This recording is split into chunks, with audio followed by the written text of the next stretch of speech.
Alright, strugglers, the sun is shining to...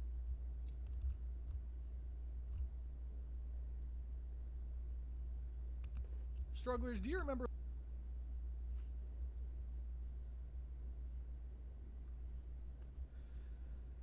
How do I... Oh yeah, by the way, welcome stream. I am trying to do something, so... window capture property. Yes.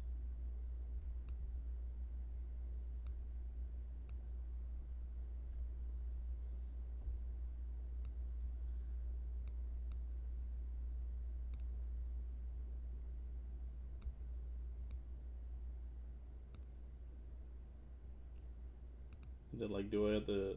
I don't want to have to full screen it, because I want to see my chat.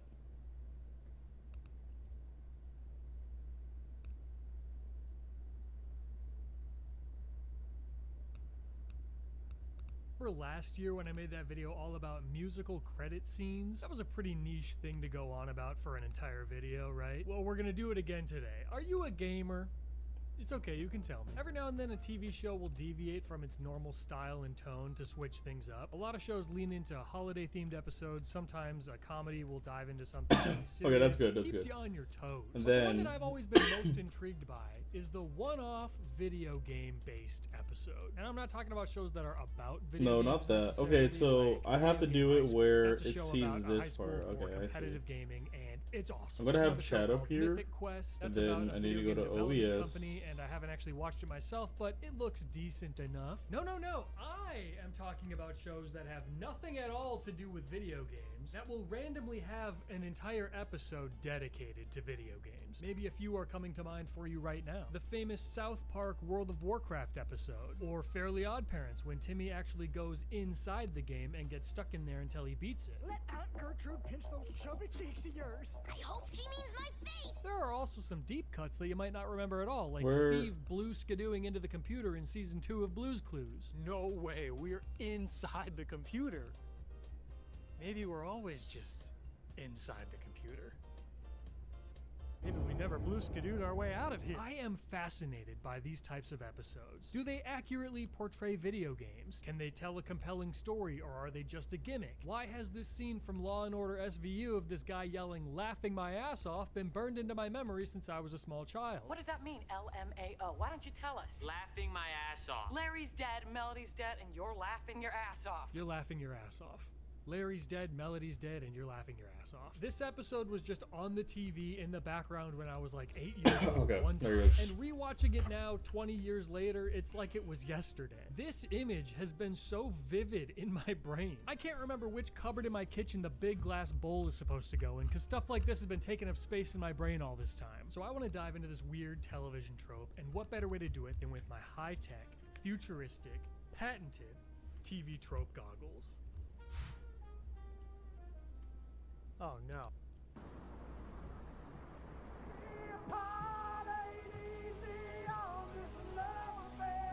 Welcome back to the Papa Meat channel. How you doing? Coming in and sitting down because today I took a shower. My hair's not greasy. Sometimes to take a shower takes a long time to let my hair air dry. I don't see anybody comments again as someone saying that the haircut looks bad. Hair's wet, not greasy. You want to smell it, Nick, and see how it smells? And then go ahead and go back and then give your review. 10 out of 10. Smells like wet dog hair. Okay. It should smell like Dove. As a child, I went on a date with a girl when her dad was there. This is 6th grade. I don't think he liked me, but he sprayed me with a water hose. Frankenstein, for example, is to me an expression of all of our society. He got all my hair wet. I told him not to.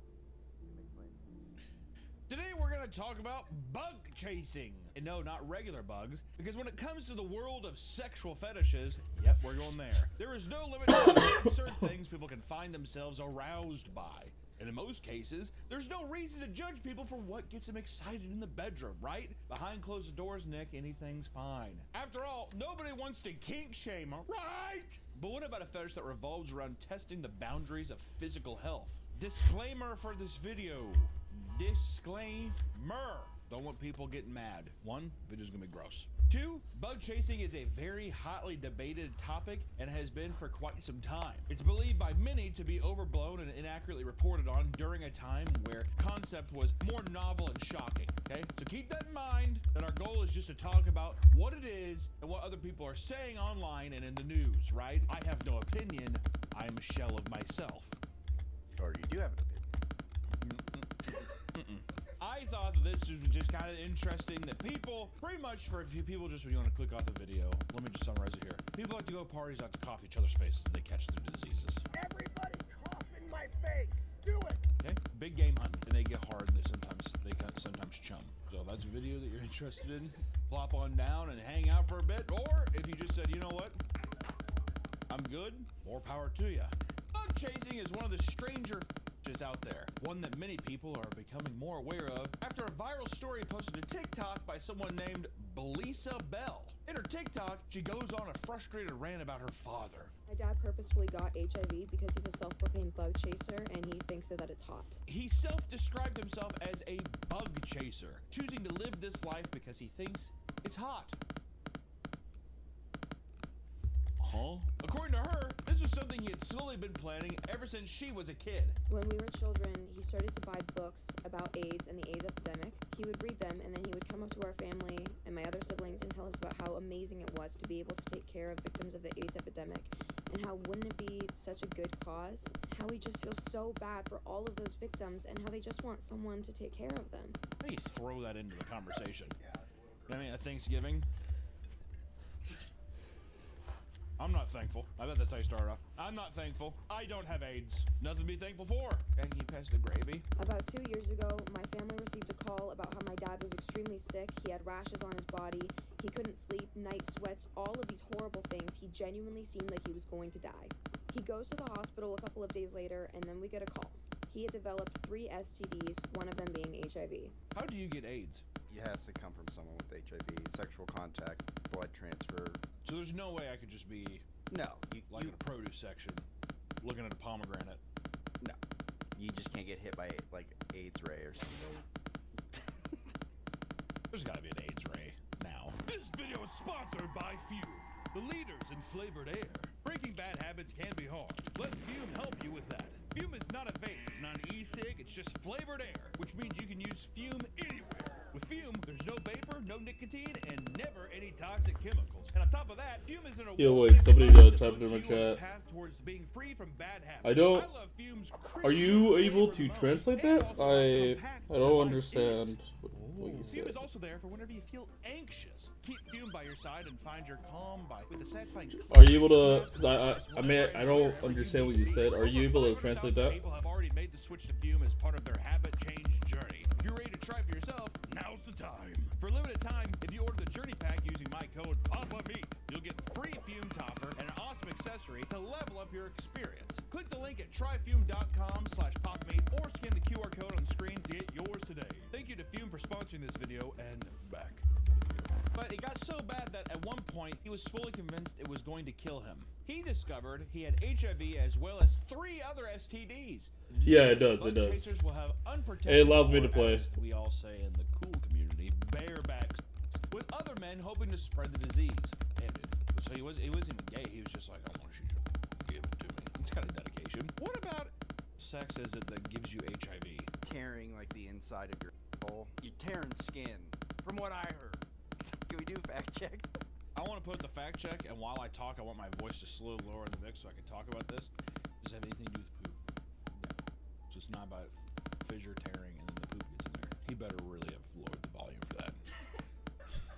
While the fact check is up, or else I'm gonna be pissed. Not only did he try to groom me to be his partner and his toy, but he also wanted us, his family, to take care of him when he purposefully self-destructed. Do you think that's like a victim complex? Yeah, it's a victim it's kind of like Gypsy Rose's mom. It's like Munchausen's by proxy or whatever. But it's just isn't it just regular Munchausen syndrome? I thought Munchausen syndrome is when she's like, I'm sick and I'm a victim.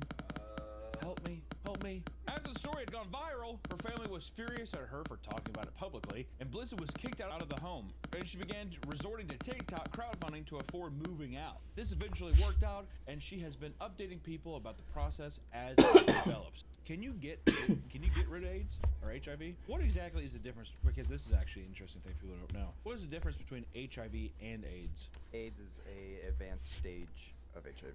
AIDS stands for autoimmune Okay, disease. welcome to the stream. Welcome to the stream. What does HIV stand for? Human something virus. Fact check again. And if there's something with poop there, then we can put the edit back in. But I'm almost positive it has nothing to do with poop. It's blood, semen. You're telling me that blood and semen, but there's no poop? The fact check has still got to be up during this part. Voice lowered. Bug chasing has been around for quite some time. In fact, many claim that it's been a thing since the AIDS epidemic of the early 80s. As medication began lowering the death rate of virus, gay men slowly began having unsafe sex once again, no longer being afraid of catching it. Even back in 1997, it was known that a tiny community of bug chasers existed. There was fear that if their numbers were to grow, it could roll back the last decade's worth of work. Medical advances, you know. Jesus. I don't do a fact check. I don't even feel comfortable publicly saying that. I have no. We cite your sources. I was gonna say that sounds cartoonishly evil. To That paint the gay people. that sounds like an offensive. It feels like someone pulled that from like an anti-gay pamphlet or something. You know what I mean? And they were so evil and so horny that they said, "Why are we doing? Let's just give each other AIDS." There's no way. We have got to fact check. Let's do swig break. It's fact check. Fact check. There have been many publications that have greatly exaggerated the prevalence of the bug chasing community to make a more enticing article. The way it's been sensationalized has made it incredibly hard to determine the truth about this strange fringe group. So even though it is real, I think some people, maybe even ourselves with the amount of fact checking we have to do, are making it seem maybe much worse than it is. Even though we did start this video on a man bug chasing HIV. Even if someone's like, I have the flu, can you cough in my face? Why? No, there is, but I'm just saying, it doesn't have to just be HIV. Even so, like, can you imagine someone being like, you got chickenpox? But a supposed groundbreaking report by the Rolling Stones. Oh wait, I just got the same. Oh my fucking god, I got the same exact score. In San Francisco, he was quoted saying that 25% of newly infected gay men are seeking HIV, consciously or not. Fact check! Fact check! That's no way. There is no way. What are we doing? Who wrote this one? Oh, just both of them? Oh, yeah, we got to get some HR stuff going on. What's your opinion on gay marriage? It's fine. In a Newsweek article, however, he ranted about how he never actually said that. Alright, redact the anti-homophobe. Okay. And even told their fact checker this was completely false before its release. I don't care. Make it 38%. Whatever. Say he hates gay people. Like, I never said that on the cover of the Rolling Stone. Other outlets like Vice insist that bug chasers engage in sex roulette parties, which are events in which one person is secretly infected with HIV, and everyone avoids the use of condoms during sex, giving people the thrill of not knowing whether or not they have it. Many of the peoples referenced in these articles seem certain of their existence, but cannot seem to point to a specific group event they've seen with their actual eyes. You know what? It's too much HIV stuff. I was gonna say. Because every time I've ever heard bug chasers before, because I've heard it before, this HIV viral post, but it was always like people being like, you have strep throat, or like you have it's basically like minor thing. Like, I don't think I've ever heard of anyone being like, I need to go get HIV. Not saying there isn't, because I bet you there is someone out there who's like, let me toe the line. I would say it's general STDs. They want to get like gonorrhea or like something that's kind of curable, where it's just like roulette of like, I'm gonna get sick, and then you find out if you got sick or not. It's like an adrenaline rush. It's like an adrenaline junkie. Can you imagine someone the same way that someone like buys like a necklace and like, oh, I've always wanted this chain. Could you imagine that with like genital warts? I've always wondered what my balls or pussy would look like with all these like little beautiful pearls hanging off my skin. I want to interview a bug chaser who they regret doing it, where they're just like, I was stupid. That has to be 90% of them, if not 99% of them. Right? I think it's something where you just you get the thrill. It's like, that's got to be the craziest post-nut clarity. Sit at home, blink around, and throw it in your mouth.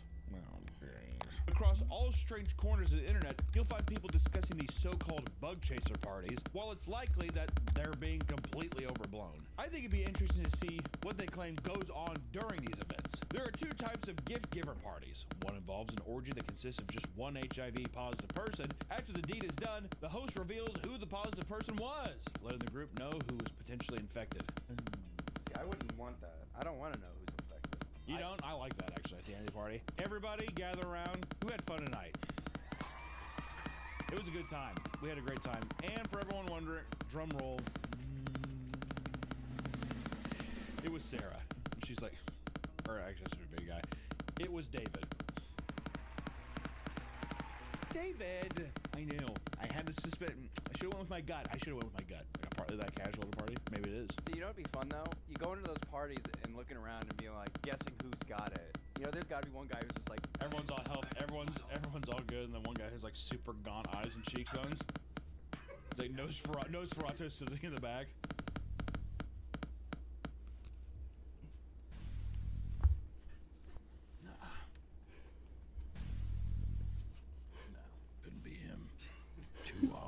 The other variation of these parties involves one negative person having sex with multiple positive people. These parties can supposedly range anywhere from a few people all the way up to 30 people. And usually, the host provides some type of drugs or alcohol to guests to enhance the experience, right? Malibu rum and an oatmeal cream cookie? Within the community, it is said that there's a lot of terminology that gets thrown around during these events. But here's what we're seeing the most often. If someone is looking to get infected, they are called pause chasers. You know what, bleep it.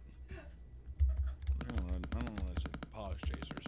I don't know if I like that. Those looking to receive the disease look for HIV positive sperm, which is referred to as pause load, or poison seed. There are even pause pleasers who have HIV medication but identify as a bug chaser. Some members claim to take part in a ritual that involves them damaging their own to the point where they basically bleed. This way, when they have sex, there's a higher chance of spreading the disease. There is no way this video stays monetized. We have to believe all of that. That's just.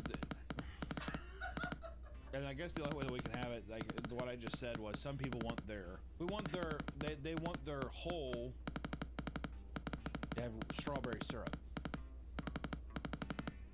This can be done in a variety of ways, with some people putting fireworks in the to do maximum change.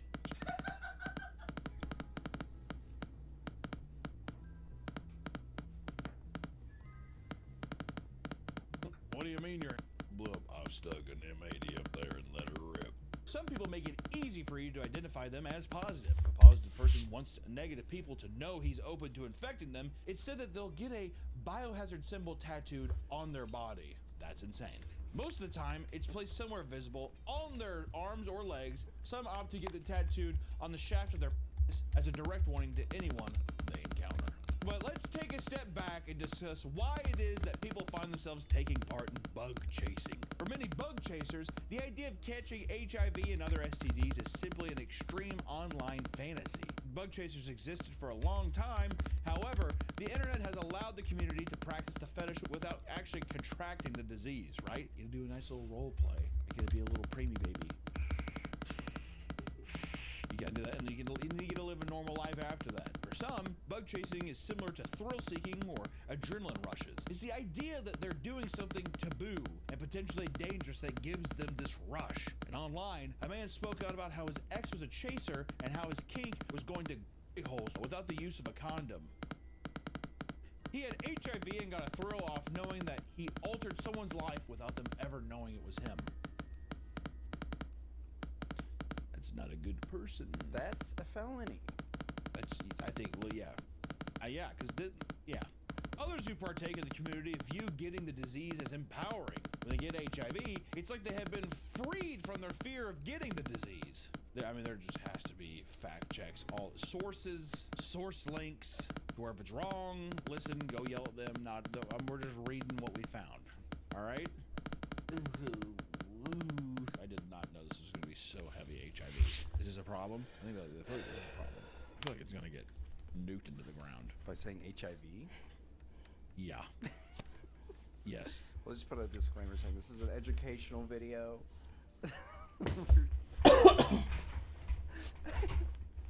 today, bug chasing still exists in small pockets of the world, mostly facilitated through online communities. While there have been incredible evolutions in AIDS medication and the way treatment is administered, some bug chasers considered it to be the equivalent of an adult using floaties. According to them, medication like pre-exposure prophylaxis takes the thrill of masculinity out of having sex. There are various dating sites used for explicit purposes of meeting people who have AIDS, HIV+, and other sexually transmitted diseases. Websites like positivesingles.com or posmatch.com.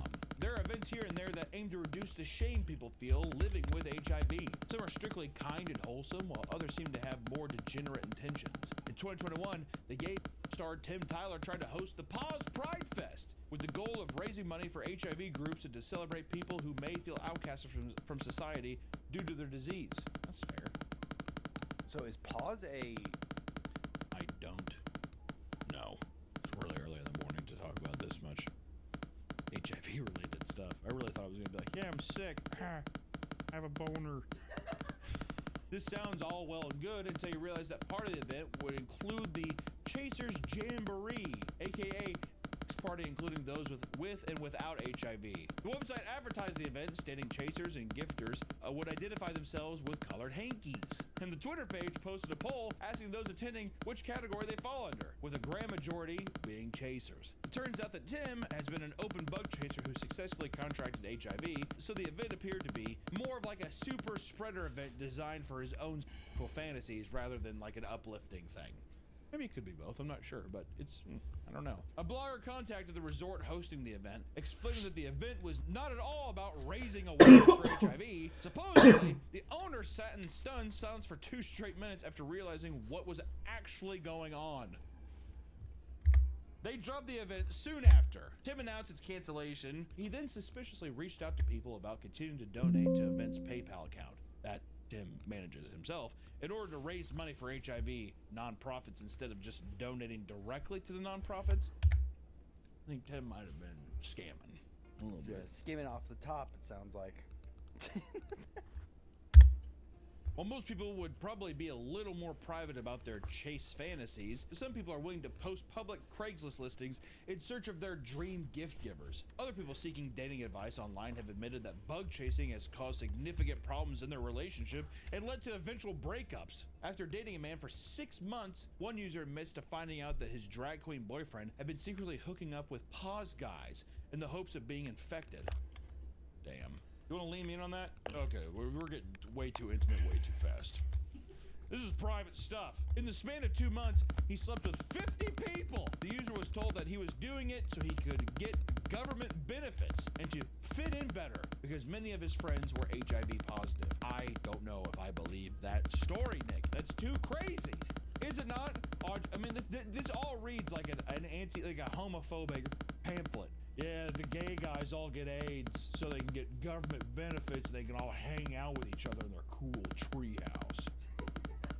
The bug chasing community has a dark underbelly that many of its members struggle with. There are more serious implications for those that are driven to get the bug. A small section of the community gets HIV as a form of self-harm to cope with something more serious in their life. Mental illness is seen as a big component, with many people being preyed upon or agreeing to certain acts while not being in their right state of mind. Some research says that this fetish is based in addiction. Certain fetishes are tied to bug chasing like BDSM, but one in particular is extremely damaging. Chemsex, also known as party and play, involves both parties injecting themselves with hard drugs while having sex. This behavior ties the act of bug chasing to getting high and creating a very addictive loop that is hard to break and even more dangerous. The addiction only worsens with each party or interactions as people slowly grow more desensitized to the idea of having HIV. There seemed to be a lack of proper knowledge of the disease for many people that partake in acts like this, and all of these elements leave many people broken and hopeless. One man claimed that he was seeking an HIV positive partner so he could get infected because it was his death wish. When questioned why he wanted to go out this way, he stated it was no different than someone addicted to drugs or energy drinks. You hear that, Red Bull? You got some explaining to do. They believe it's a way to control their fate, stating they would have died from cancer or a heart attack anyway, so I'm gonna die from HIV. Another man simply wanted to die from bug chasing because he didn't see any other way. They claim they have no skills or friends in life to keep them around. and the thought of getting AIDS is arousing, so they believe it's the best option, which is just sad because it's just total mental deterioration, lack of self-confidence, lack of social skills, all come together for someone to just be like, what's the point? And that's heartbreaking. We've covered a lot of strange f***s on this channel. A lot.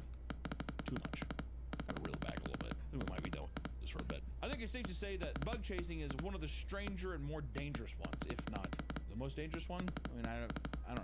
Unless it's just like I want someone to murder me or whatever, which I don't know. If you're watching this and you're part of our massive, overwhelmingly gay audience, be careful out there. You never know who's out there prepared to give a little gift. And those who participate in bug chasing, just make sure you're prepared to deal with the lifelong consequences that follow. Thank you guys so much for watching this video. Stay safe out there, wear a mask, and wash your hands. We'll see you next time. Bye-bye.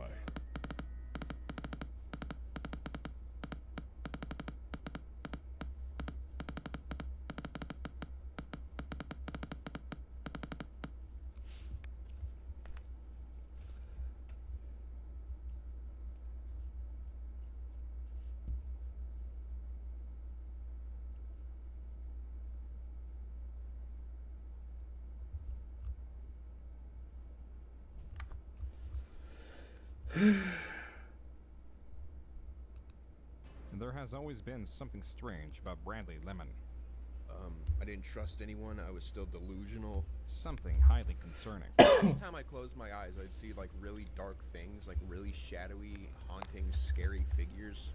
That was from a 2022 video of Bradley, celebrating his improved mental health.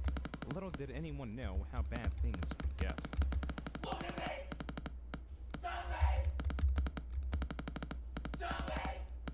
That audio, known online as The Incident, was released in 2025.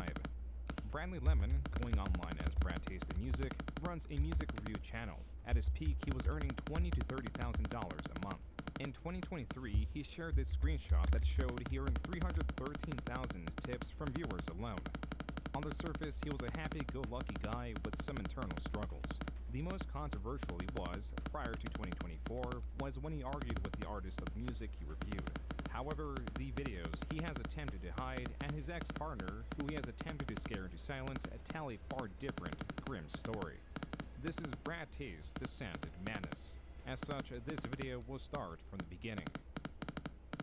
On March 7, 2017, a 16-year-old Bradley Lemon uploaded his first video as Brad Tasted Music, a nonsensical 26-second long piece parodying rapper Eminem. Hi, my name is Eminem. Your girl wanted Eminem, so I gave her Eminem. This video hardly got any traction. The same can be said for his follow-up videos. Hey, what's up? My name is Bradley, and I've decided that I'm going to make a music review channel. Despite the horrific growth for most channels. First of all, I've always loved music since I was like really young. I'm able to kind of form my own opinion on a lot of things, and I feel like I have a lot to say and that I can add to the community quite well. But yeah, I'm really excited. These were videos of Brad doing two things. Brad reviewing albums, largely a rap and hip-hop artist, and most importantly, Brad reacting to select albums for the first time ever. On average, these were sub-10-minute videos that Bradley, through his editing, made it a point to be playful, erratic, and interesting in his own way.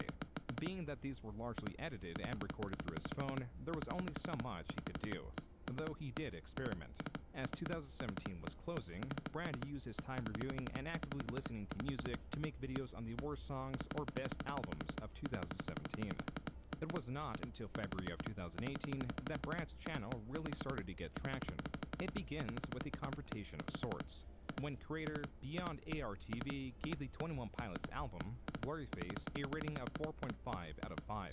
Bradley, in ARTV's comment section, was not too pleased with the score, which is when ARTV responded to Brad, challenging his own views. Quote, "Why the fuck are you here then? Lol. So did Spectrum Pulse. Why are you here to bash the opinions of other people's taste in music, almighty, all-knowing Brad?" Unquote. ARTV later uploaded a video titled 6 Reasons Why People Hate 21 Pilots. Brad on Twitter then connected the dots and believed his comment was responsible for that video and felt that he was largely targeted as a 21 Pilots hater. This, in turn, inspired Brad's own video that would be responsible for providing much-needed traction to grow his channel. Why am I doing this? Well, if you're unaware with my Twitter, I've gotten into a little bit of heat with Mr. Brad restates his belief that he was responsible for ARTV's video, then provides the context that he never listened to that 21 Pilots album as he was only jumping on the hate bandwagon, which ties into the reason he is making this video. I do give myself a lot of credit for that. But in this video, he makes a lot of really good points. He asks the viewer to listen to the music without thinking about the fan base, without thinking about all the merch, without thinking about the emo, without thinking about the outfits, and just listen to the music, and that's what I want to do. And I'm not doing this video to make fun of him. No, this is a video of me actually trying. The majority of this 29-minute video is Brad reacting to the album, giving his personal breakdown of each song afterwards. This is how the video ends. So I'm going to give this my score. I'm feeling a 4.5. Out of 10, not out of 5. Get the fuck out of here. 9 out of 10. You can't even do that bullshit. Get this fucking bullshit out of my face, okay? I'm tired. While Brad's video did get a fair amount of dislikes, the top comments, rather than analyzing or critiquing Brad's own analysis, focus on his reaction. They're clued into the unserious nature of this video and pay more mind into someone experiencing the music they love or hate for the first time. This was Brad's strength, and this is what would grow his channel. And though he started off on the wrong foot with ARTV, the two would eventually patch things up and collaborate here and there. More importantly, Brad was starting to grow. As he likely saw the indications of success, he reacted to more 21 Pilots albums as well as other albums that sat outside the rap or hip-hop genres. Wait a minute. Huge spike in views, unintelligible 21 Pilots comments, double the dislikes. Something must have happened. Though Brad was getting a fair amount of hate, as is important for reviewers and creators in general, he was unshaken and remained stalwart in his stances on the music he was reacting to. This commanded respect and likely gave him the confidence to continue with his newly discovered lucrative content. Oh, well, my name is Bradley. I have a fine taste in music, and My Chemical Romance, The Black Parade. I got so many requests. This was from part 1 of Brad's reaction to The Black Parade by My Chemical Romance. The second part concludes that unlike the 21 Pilots album, he truly loved this album, giving it a rating of 9 out of 10. In terms of reaction videos, Brad would never have one that would perform better than his reactions to My Chemical Romance. Though, in fairness, he had yet to discover his most lucrative form of content. For now, reacting to music is what he did for 2019, and what he entered 2020 doing. It was this year that a 20-year-old Brad was seeing continued success on YouTube, but was struggling outside of it. Hey, it's Bradley. I don't even know what the hell is going on today, man. It's really coming in waves. Before that, I was making music. I was doing okay. I mean, I read the comments, I look, and maybe I'm just looking for some sort of encouragement. I keep repeating that it's just melodramatic in my head all day, and it's not doing anything for me. I just feel like it would be different if I wasn't locked in this fucking house. I can see people, if I could do something, just, man, I have to make the best of what I have. For some reason, like, what I have is just not good enough, even though it's fine. This comes from an unlisted video titled Feeling Depressed, uploaded March 31st, 2020. It would be one of many videos in where Brad gives his raw feelings at the time of the recording. Only sympathy would slowly dwindle as more and more came out about him through the years. Though at this time, his small community was very supportive of his plight, unaware of what was really going on. Especially there was a period of a couple of years, or even just a year, in like maybe around 2000 or whatnot, where I was, or not 2000, 2020, where I was very mentally unstable and very unwell. And then I ended up, so I was on weed at the time. Though marijuana is often regarded as a rather tame substance, it appeared to make Bradley erratic. This is the case for some individuals predisposed to having adverse effects to the substance. Okay. Brad's partner at the time, Tina, would corroborate that marijuana did indeed fuel his instability. It was like August of 2020 to June of 2022. We lived in our first apartment. He broke the bathroom door in that apartment. And while we were living there, most of the time he was on weed, and that's always when he had like more trouble controlling his emotions. That audio was from an interview of Tina conducted by the channel Purple Perry Gaming. As Tina stated, she and Brad moved in together August of 2020. It was in December of that year that she claimed I feel she like I could experienced his first honestly do a outburst lot better that was than bad that enough shit, bro. that she decided to I record feel it. like I could do that. There's not 70 recordings of like emotional abuse. It's probably closer to like 10, with the earliest being December of 2020. Yeah. For several years, it was only Tina that knew how things were behind the scenes. Outwardly, Brad was doing rather well. In 2021, he was infrequently conducted live streams with the twist that he would react to user-submitted music, so long as the said user paid the adequate amount. This for Brad seemingly began on Twitch, but later moved to YouTube. Hello YouTube, my name is Bradley, I have a Brad taste in music, and today I'm going to be reacting to the entirety of Porter Robinson's album, Nurture, okay? As you can see above, someone sent in $424 during my stream today to listen to an entire 1 hour album, which is completely against the rules as I have a 10-minute limit. This concept was not unique to Brad Taste, as channels such as HiveMind have been known to react to music live, even for free, though Brad will lean into this content form more and more in the coming years. As for Brad and his channel, these both saw many improvements. By the end of May, he reached over 100,000 subscribers, and by August, he had kicked his marijuana addiction. Yet, according to Tina, there were still unseen issues. So he did quit weed in August of 2021. He still was that way. Still is this, he was the same person without the weed, but there weren't as many like explosive moments. Tina would make appearances on Bradley's channel through a blog in which the pair went to several 21 Pilots concerts, and through reaction videos and the like, such as this one where they created a Christmas music tier list. At the start of 2022, Brad uploaded another video where he was directly speaking about himself to his audience, this time with a positive report. I dropped out of school to pursue what I'm doing now. The last year or so has been really difficult for me because I've kind of just disappeared mentally off the map. Oh god, I don't even know if I'm allowed to talk about this, but I'll talk about it anyways. I had a bad weed addiction. I discovered weed, and it was just like, it felt like it gave me a new life. And by that I mean I forgot everything that happened beforehand and became really isolated, and it felt like I was living on a different planet, and I became really disassociated. Brad goes on to state that he is 5 months clean, but maintains he has a long way to go. However, even though weed ended up becoming like a huge part of my life, my real drug of choice was video games. Ever since I discovered them, it felt like the real world didn't actually matter. Felt like living didn't actually matter, because this thing existed that I could do for an infinite amount of time, never get tired of it, always feel stimulated, and it's a safe place that I could always go to.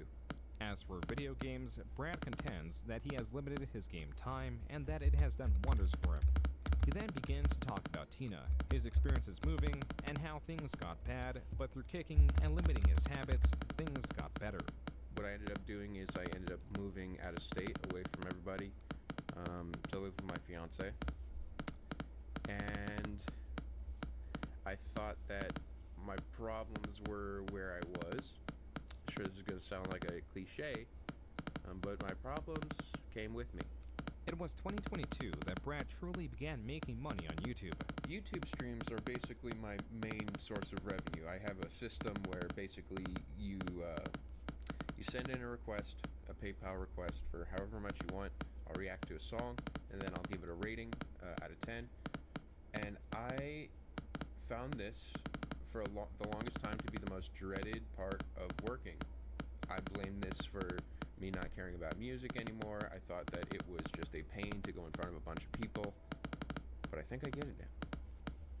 I think I actually understand it, and the reason I understand it is because all of a sudden streaming has become my favorite part of working. I actually feel okay, so interaction again. According to Tina, I feel like I could get a PR, like a new PR. I need to be a lot such smoother. as with this stream, where the point was to make it through all of a specific artist's album. The catch is, if viewers were to collectively donate $1,000, then Brad would have to start the process over again. This could extend to poorly received individual songs, and this certainly worked to bring in donations. the worst? Like, that is so bad.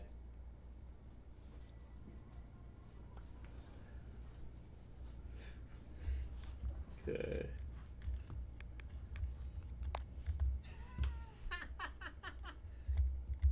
Hey, look at this. Ed sent in 300. Oh no! Oh my god! Alright, well, it's a good thing you got food. You need fuel. That was from a July 2022 stream. It was easy for Brad to make over $1,000 a day through these streams. Then in August, Brad uploaded a video celebrating how far he had come. Hello everyone, my name is Bradley. I look like a little bit of a mess, but today I am recording this video because I am celebrating 1 year clean of weed. Looking back at that time, it is sort of just like a hole in my life journey. It feels like a giant blur. It seemed like a lot of stuff was going on and I didn't really know how to explain any of it. I had a simulation way of explaining this that I'm going to show you guys. This is your brain, okay? And this was my brain on weed. It looked something like this. Weed served for me at least as a psychedelic as well as a stimulant. So I was very anxious all the time. So it was like very stimulating, which made my ADHD go brrr. And then it was a psychedelic to where I started seeing crazy shapes. I was able to envision things really clearly. Brad goes on to claim that marijuana affected his short-term memory, making it so I could be in one room and go to the next room and have, like, I could kind of remember what I was doing in the other room, but it didn't feel like anything really happened. Like, literally it felt like I just was, like I just spawned out of nowhere. Brad then talks about the traumatic experience he had while under the influence while watching the show The Good Place. In essence, the characters that are in The Good Place, the pseudo-heaven, ask an assistant what the bad place is like. I can only play you a brief audio clip of what is happening there right now. Okay. It looks up like all happy and then it's just... That shit destroyed me. Like, that, mentally, I snapped. Like, if I could describe what the feeling was like, it was as if I was falling back in my own head and I thought I was gonna die. It was this bad trip that Brad claims kicked off an 8-month period of torture, anxiety, paranoia, and disassociation. What eventually made me quit was I was talking with my therapist, and I mean I was talking with my therapist for about a year up to that point, and I just couldn't figure out what was going on, what was wrong. And the problem with smoking weed is like you really think you're seeing something that the whole world isn't. Like your eyes are open, or at least in my experience, my issue with it is I thought I was seeing everything that like nobody else was understanding, and it just caused me to disconnect with what anyone else was saying. I became super distrustful of my partner, literally anybody but myself. After quitting, it was hell for the first month or so, like just straight hell. I was on antipsychotics because I thought I was just literally supposed to feel better after a month, like, and I wasn't feeling better. I just straight up was not connecting to the world. I was very disassociative. Brad claims it took around 10 months to start feeling normal again. Brad also states that he got to this point because the channel was succeeding. Therefore, outside of work, he had two things: time and money, both spent on smoking marijuana to no end. And my therapist, he told me this too, and he helped me a lot with quitting. He said, if I don't stop, I'm going to lose everything. Brad stuck to his sobriety. Even with the terminal 2023 brought, he was able to reach 2 years clean. I am genuinely so excited to be recording this video that I accept the fact that the background and everything might look a little scuffed, but I've been waiting to record this for a very long time, to the point of where it's like it almost feels like a countdown to a holiday for me. And that, of course, is the fact that I am reaching 2 years clean of weed. I feel like the ultimate trial, though, and what really showed me that I've come a very far way, very long way, was when I was in Detroit, where weed is legal and it is everywhere, and I mean everywhere. The smell, I saw weed, it was like in arm's reach. Brad revealed that marijuana was not the only substance he was on. It wasn't just weed. I was taking specifically Adderall for my ADHD, and these two drugs together were probably the most intense feeling I've ever felt in my life. But with that being said, here's the kicker, and here's the difficult part about weed addiction, because all of this is to say the journey doesn't end. In fact, I feel like where I'm at right now, I'm still like telling myself I'll reconsider in 3 years, you know, and that's what it is. It's right now I'm like, in 3 years from now, an extra 3 years, I'll reconsider if I ever want to touch weed again. Which is probably going to be a horrific mistake, but even now, it's like I still think about it, you know? I will make another update next year. Hopefully it's going to be, I was 3 years clean from weed. That would be nice. Brad in that video stated he was tempted while visiting Detroit. Though he does not provide a reason for the visit, he did, in around 2023, end up seeing the creators of the channel Hivemind, which may have been the reason for the prior visit as well. Shout out Brad, Tasting Music. What a solid dude. What a great guy. We got to hang out with Brad last week and go see Danny Brown. Have a classy dinner. And we got an amazing. That was fun. That was like, such a great time. Shout out to Brad and to Tina, two of our very best friends. That was a clip from a Hivemind livestream. Hivemind and Brad have seemingly grown closer and begun a friendship. Even Tina, in December of 2023, could be seen reacting to music in one of their livestreams. And though Brad had turned his life around, 2023 did challenge him. This mostly involved Brad's reviews affecting the artist and their communities. Or in the case of Ronnie Radke, mostly the artist, as Brad had gotten into a Twitter spat with the controversial lead singer of the band Falling in Reverse. There are two important things about these exchanges. First, it demonstrated that Brad could operate under stress. Just like he did in 2018 when he was getting his first wave of hate, he continued to remain stalwart in his beliefs as a critic should. The second important thing is that the exchanges with Radke got Brad to post this image. Brad stated that he had somehow earned $313,000 from tips alone in the last 2 months, though he likely meant in the last 12. Regardless, Brad was doing well for himself. The Radke saga continued far into 2023, with Radke's music label blocking Brad's reviews, leading to creator Anthony Fantano denouncing Radke and promoting Brad. Brad was inarguably successful.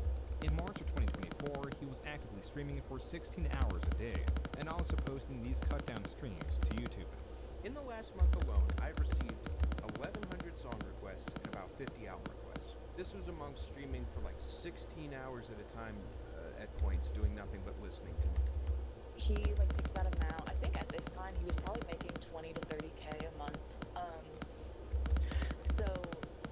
And he was so excited about it. He's like, oh my gosh, I get to have my girlfriend at home, my fiance. We were engaged for 3.5 years.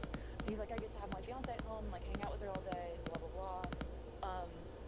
And I was helping him with stuff towards the end. He actually rented an empty commercial space, a studio, and I was meeting with contractors and planning things to have an actual outside of our apartment, an actual office to work in. It was at the pinnacle that everything changed. It was in 2024 that everything stopped, and as a consequence of his own compounding decisions, slowly everything would be taken away.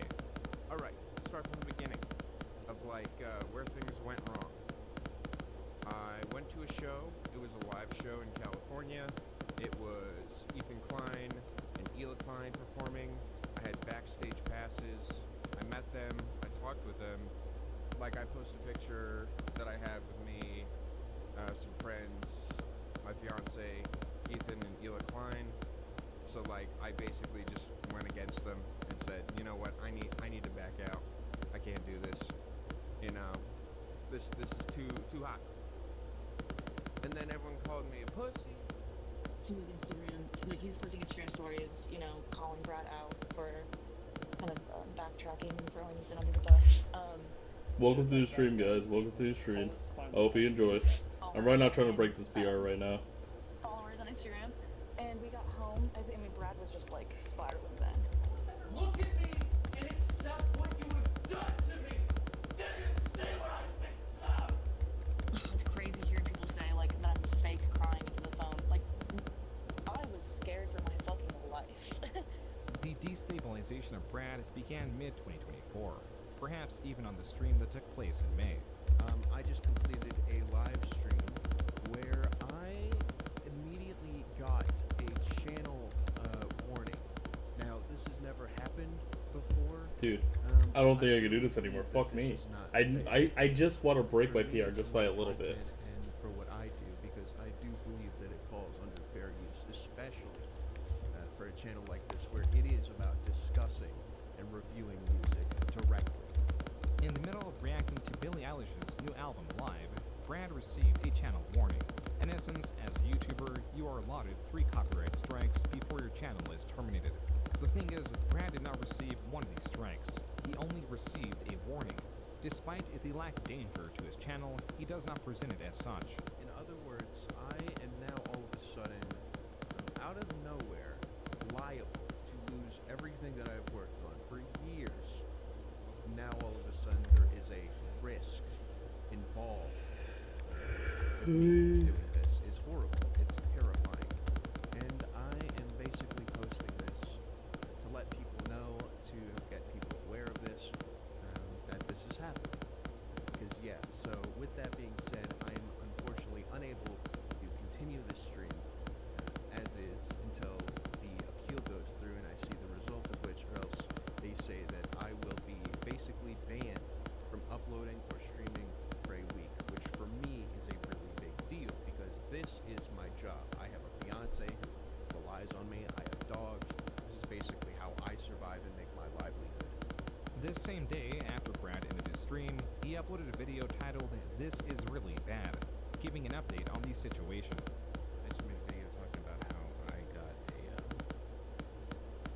a third-party content warning on my channel, and I talked about how I'm a review channel. Now, I'll just the appeal was rejected. Now, this is really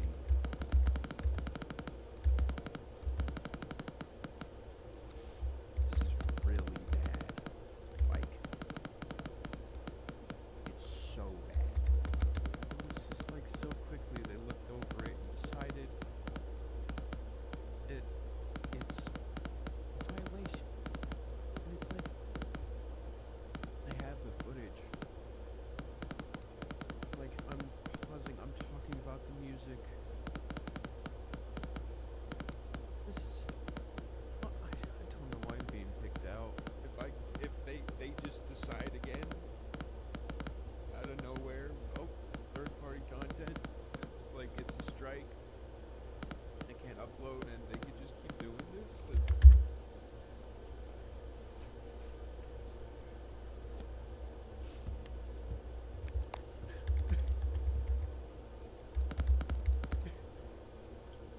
The comments are not only in support of Brad, many of them, through YouTube Super Thanks, donated money. The top comment even donated $500. To clarify, this is all because Brad feared he might be getting a YouTube strike in the future, which would shortly bar him from streaming, not because he actually got a strike. Then 3 days later, on May 20th, he uploads this. Dude. Oh yeah, don't do this again. They don't tell you what not to do again. So of course I'm gonna assume that it's the album that I'm listening to that just came out. It's brand new, not the Charlie XCX song that played. Oh, I gotta to use the bathroom before coming back to re-listen to the whole album and critique it. There's a solace in knowing that it actually is my fault. You know? Brad explains Okay. that the strike was not due to him listening to the new I album, want to move but because on. he got I already got a accused of PR, trouble but NCX on I claim, don't which know. YouTube later clarified was I the issue. want to do a different Something one. with Brad was unbalanced. He was starting to act erratic. Just 5 days after the YouTube warning was resolved, Brad posted this lengthy text on Twitter. It reads, quote, "I am done reviewing anything 21 Pilots related. Everyone was so happy when I enjoyed the first single. No one had a single issue with me. And since I didn't enjoy the full album, the fans have shown themselves as just a bunch of weirdos. I actually really expected to love this album and left it feeling like it stunk. The amount of people saying I went in to hate it or I was just influenced by chat is insane. This level of delusion and distrust is so rude. I've been giving my honest opinion on this band for years, and people who have loved my stuff for years are turning on me for one video where they disagree with me. So yeah, this band doesn't deserve any more of my attention. People would have been stoked if I loved it. No one would be criticizing me and how I dissect the album if I enjoyed the songs. I see this time and time again. You people are hypocrites, I'm done." Unquote. The top reply to Brad's tweet reads, "You're so weird." and though there are some comments of support, a fair amount of Twitter users are pointing out how they believe Brad did not give the album a fair shake, but more importantly, how strange or unfair Brad's statement was. As a reviewer, he was openly caving to poor reception. As a creator, he was showing that negative comments were affecting him, no doubt emboldening bad actors. Brad was erratic.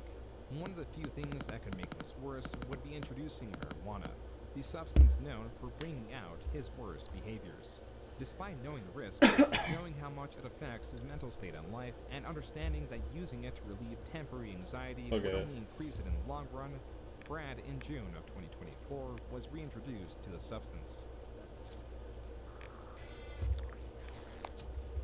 Late June 2024, creators H3H3, also known as Ethan and Ela, were doing a live show in LA.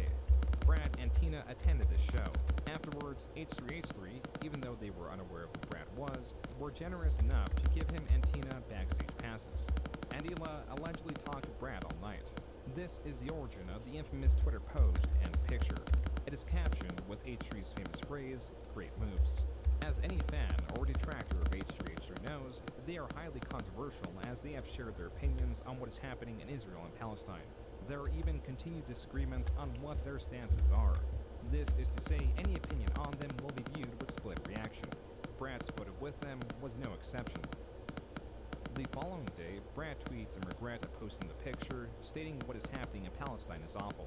He continues by stating that his family members were actually killed at the hands of Hamas, and that he stands with Palestine alongside addressing the rift the war has caused in his own family. He ends the tweet chain with, quote, "I'm going to do my best to keep educating myself and listening to Palestinian voices. And I hope you guys are able to be patient with me as I genuinely try to learn. I also want to thank the people in my community whose collective outcry helped me break out of my harmful mindset." Unquote. In some spaces, this was viewed positively. Brad was apologetic and gave a promise to learn. In other spaces, Brad appeared to act without conviction, caving in the moment things got hot, making these statements not because he actually cared, but because he was scared of the masses. In doing this, he also affirmed that taking a photo with H3H3 was a statement. This was instead of relying on the more innocuous intent of taking a photo of a creator he was a fan of outside of the geopolitics of the world. Brad was seen as a backstabber, especially by H3H3 and their community. As such, when Brad tweeted about H3H3 having really strong and dangerous opinions, Ethan from H3H3 screenshotted the post and captioned it with, quote, "I'm still waiting to know what these strong and dangerous opinions are." Okay, I'm moving on. As Ethan and others I can't keep that up. Brad was now posting about struggling to handle all the noise that was coming from having an opinion, going as far to say that he's seen every side of the situation mad at him for a different reason. He was struggling to make everyone happy. Ethan responded to this as well, saying that he does not blame Brad for his response and that his heart goes out to the people suffering in Gaza and that he will continue to support Palestine. Brad was panicked. He was struggling to find the answer to the impossible question on how to please everyone. He was continuing to grow more and more erratic, more and more in need for some tranquility. This is when everything got even worse. We got home and he got weed and basically kept smoking. So the effects of the substance on Brad were immediate. Yo, Allie, 4 minutes ago says, "Hey Brad, I heard you mentioning struggling with disassociation. I've been having the same experience for years after a bad trip."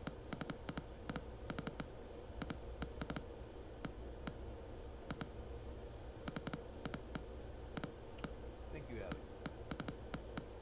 Brad sits in silence for nearly 30 seconds, almost frozen. While it was clear he was live, it was not clear if he was present. He initially attempts to play this off and continue on with the stream, but it doesn't work, so he begins to explain himself. Woo! Let's go. Bad drug trips are not like... Let's go. It just, life doesn't really feel like... Wait, did chat even see that? You know, when something that... But I'll just say that I started feeling disassociative around the exact same time I had a really bad trip as well.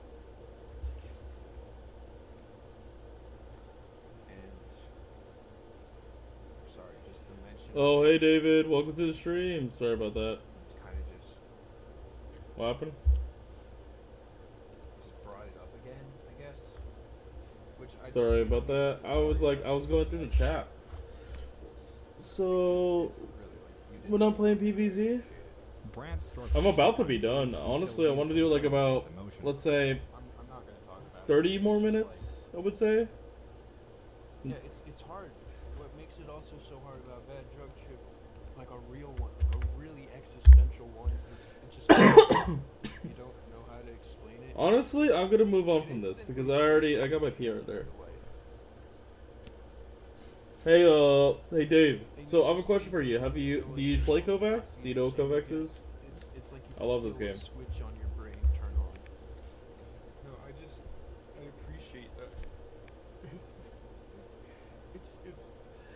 I am playing PvZ. I'm not. It's not that I'm happy. I'm gonna be playing PvZ in about 30 minutes. I'm just getting this out of the way.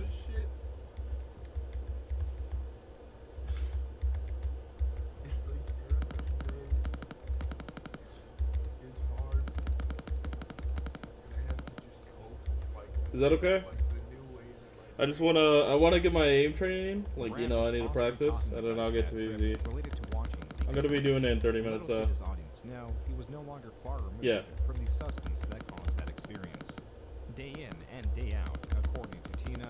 I'm going by the timer on the top right July though. 4th, 2024. An anonymous post appears on the Brad Taste in Music subreddit. Okay, hold up. Actually, that was actually I don't know amazing. how much I was this able to react community like would that. care, but Brad's not a great guy, and I have a feeling more will come out in the next year. Let's say your boy is obsessed with money. Not a secret, he only values clout. But he likes to take that money his fans so graciously throw at his streams and uses it to fund a casino gambling addiction and to cheat on his long-suffering partner who he neglects and expects to do everything for him still. Big Baller B ain't a character. It's who he secretly thinks he is. Check the strip club's receipt, Brad. We see you. Man's making 100 grand plus, something he privately flexes a month off his fans and YouTube ads, but gets on camera crying and saying he's got a fiance to support when he can't stream for a single week. Fuck out of with that lying shit. Unquote. Due to this post's anonymous nature, it is disreputable. There have been no indications that Brad has these habits. It is likely a troll attempting to derail Brad. This is what the reaction would have been if ARTV, the channel that initially indirectly helped launch Brad's own channel, didn't claim he made this post. Quote, and what if I told you that I'm the one who made the post, just to see how people will react to an anon account versus someone with credibility. Unquote. ARTV goes on to state that he knows he's making an enemy of Brad, but he's also put off in how Brad's been acting. He then links to evidence that Brad called him. While this is not available, these screenshots are. They are of ARTV later reaching out to Tina, informing her that Brad went to strip clubs, was blowing $10,000 a night gambling, and as Tina later confirmed, $4,000 for an HJ. Some of these details were still not yet public, and ARTV would soon remove his post. Parugo, Brad's editor at the time, would come to his defense, stating that they believe this is either false information or that ARTV was lying, going as far to say that ARTV appeared as a scummy, untrustworthy, immature person. In a second post, Parugo doubles down and states that even if it was all true, then what would be ARTV's place to air it all out? Brad was safe. Even though these claims were credible, they continued to not appear as such at the time. However, what was now public information was that Brad had relapsed, as these streamers were reacting to. It's embarrassing, it's sad, but it's true and important to address. I did break my 3-year sobriety. No! No! This happened around early July. As such, on July 8th, Brad released a video titled Opening Up. What's up, guys? It's Bradley here, and I am very nervous recording this. And I'd like to set the record straight and say that I was not well. I've not been well over the last handful of years, and a lot of what I've said has been just straight up delusional. Brad in this video frames his smoking happening as if it were in the past and not the present. 2020, where I was very mentally Why was my unstable, FPS very so ass? unwell. This, of course, combined with the fact that I did end up starting to smoke weed was really bad. Why is my FPS so fucking ass right now? When I was smoking weed, I started actually working. Could you just join my lobby when you get? Basically, I quit weed. I mean, if you're on, yeah, I can join. You just either send me an invite if you see me online, or I could try to join. I got you. He does not state as such in this video. He does, however, talk about his traumatic experience watching The Good Place, and explains that he had the revelation that he was very manipulative. What ended up happening is I saw myself in a show about morality. I saw the fact that I was mistreating my parents, I was abandoning everyone, I wasn't listening to anyone but myself, and that I was a very selfish person. I saw that for my whole life, I've been taking the easy route, and I've been manipulating people. I'm a very manipulative person. Or at least I was. Though Brad states he was, implying he is no longer manipulative, evidence would come out representing the contrary. For now, Brad was still in the midst of the H3H3 photo fallout and was feeling generous.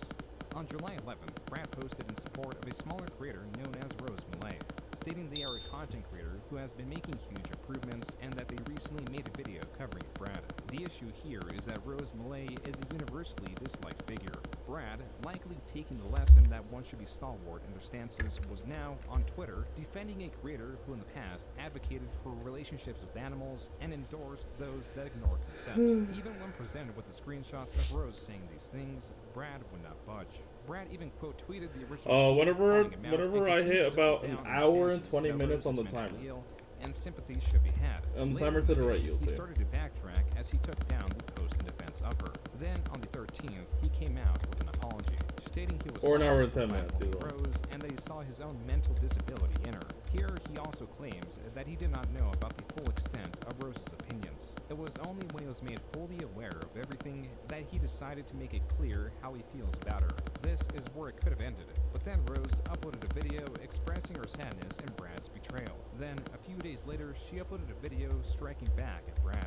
I believe they were trans. I was so wrapped up in my own that I was just like, I don't care about your gender. Hey, you're I mean, my God, I didn't even realize that word had been on an island and isolated and you couldn't say it anymore. I said it in a f***ing awful context, too. I was transphobic at 17. I liked Trump at 17. Rose remembers. I can tell you for sure that I've said the N-word, but you guys already know this. Come on. Oh my God, I know, it's terrible. You guys are acting like you never said something you weren't supposed to say before. Come on, chill. Those were the first 32 seconds of Rose's video. A little over a minute in, she shares the information that Brad didn't know the full extent of Rose's comments, which directly contradicts his public apology. He is very clearly responding to one of my comments about rape. Those tweets are both still up. So for him to say that he had no idea is just a blatant lie and an attempt to save face, because what he cares about most is not losing his audience. Brad has told me in the past that he doesn't care what I post and that he also looks for attention. He's just more careful about how he does it. Brad had been embroiled in controversy non-stop for a few weeks now, but there was a respite when H3H3 began talking about Brad and started making steps to mend things. Okay, so there's this dude. I don't want to go too hard on this guy, but at the same time, Brad, I do want to say that this guy's an idiot. Brad, we gave you backstage access. We spend like a considerable amount of time like connecting and talking with you, and then you use it to go online and fucking like throw me to the wolves. Like, I was offended. I was like, dude, what the fuck, man? That's so lame. Like, why did you even come? Ethan also covers how even though he did not know who Brad was, he gave him these passes. And upon investigation, Brad could actually be found in the chat during live streams. So just as Rose exposed in her falling out with him, Brad was also likely aware of the controversy surrounding Ethan, making it evident that in both cases, he was lying about not knowing about the controversy surrounding these figures in attempts to appease or Let's go. New score. Honestly, I feel like I could have improved that though. Go ahead. What's wrong with Ethan, motherfucker? Explain it. You didn't think there was enough wrong with me when you came to my show and like took advantage of our hospitality and came and spent the whole night with us, just yucking it up. And the part that people don't know that I thought was especially spineless and lame is that him and Hila were talking shop about, you know, Israel and talking about the war and everything all night. And then he comes home and he's like, oh, they're dangerous. They have dangerous opinions. It's like, bro. The problem is that he just. I don't think you're a hacker. I think you're really good at the game. Why would I think you're a hacker? Later in the podcast, Also, I think you're a really cool dude, to be honest with you, Chief. I love playing with you, man. Even though you give me all the fucking time, you're pretty cool, bro. I didn't really I could care less. believed in, so I just did whatever, just said and tried to do whatever to just make it so I didn't have to feel the pain of the situation of maybe I did something wrong, you know? This is what I've heard from people who I've trusted. I don't know if you're still in the chat, but research and actually I don't think you're a hacker. You know what you said. I just parroted what they said. Right. But at any rate, breaks are good. You know, get yourself together. We still love. We want taste. We want Brad's taste. We want Brad to continue to taste. Okay. Thank you. I appreciate that. Yeah. Keep tasting. And I will. There was an issue. It is with this crazy. podcast. It's impressive. Brad allegedly stated Are you cheating now? No, I think that was fully online legit, and bro. made an appearance here. Supposedly, It never his crossed my boss mind. was fed up with his lies, so they made all his videos private, rebranded and kicked him out of his Discord server, and deleted his subreddit. This is why on his social blade there is negative 9 million views in July of 2024, and an 8+ million when the majority of the videos were made public again. Faruko, Brad's editor, claims that the mods did not private his videos. It was Brad. However, Paruko does corroborate that the mods did rebrand the Discord server and did lock his subreddit. Paruko had been an outspoken supporter of Brad. This was also going to change. A month later, on August 19th, Paruko states that Brad had put her $411 in debt on PayPal and is refusing to resolve it. She explains that she was hired a month ago to edit his videos and that Brad decided to help her out by buying the editing software Final Cut Pro. She buys Final Cut Pro and everything seems fine. Until, inexplicably, the money is refunded by Brad. Paruko then confronts Brad on Discord, but he only sends some of the money and Paruko is still in the negative on PayPal. Paruko keeps pestering Brad, but he does not take immediate action to correct the situation. Contact is eventually made. Brad then demands that Paruko confirm that it was him that refunded the money. Paruko does this and confirms what Brad should have already known, as PayPal states that it was Brad who charged back that money. Then, shortly after making this all public, Brad finally sends the amount owed. Brad's explanation for this blunder is, quote, I have trouble with vision and poor reading comprehension, and my partner broke her glasses and currently is struggling to see it, unquote. Brad also responded in video form. Hi guys, this is Bradley here. I need to make this message. I'm going through a lot emotionally right now, but I need you to understand that I am being accused of a lot right now, and I'm going through a lot. This is very serious, and this person who is supposed to be my friend has publicly accused me of theft on a platform, and I believe they are trying to hurt me, and I am not okay.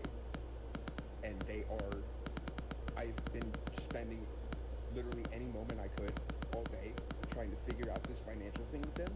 Literally, like, from the moment that I knew it was serious, I was getting calls, my fiance was getting calls, and we were answering them and like picking up, and like I was like, okay, something is serious, like something is wrong. Okay, this charge, deal with this. Okay, 151, got it. Oh, I gotta deal with other stuff. I'm busy. Paruko, I need you to be patient with me, please. I'm busy all day. I come back and it's like I literally am like struggling, and Paruko's like, fuck you, like look at the PayPal statement, you fucking lie. I'm confused, and then I see this shit on Twitter, and I look at the picture. Oh, it says refunded under the bottom one, so I didn't even get to that one yet. And instead, okay, 500,000 people have seen something that is a complete fucking lie. I'm sorry. From a friend. From a fucking.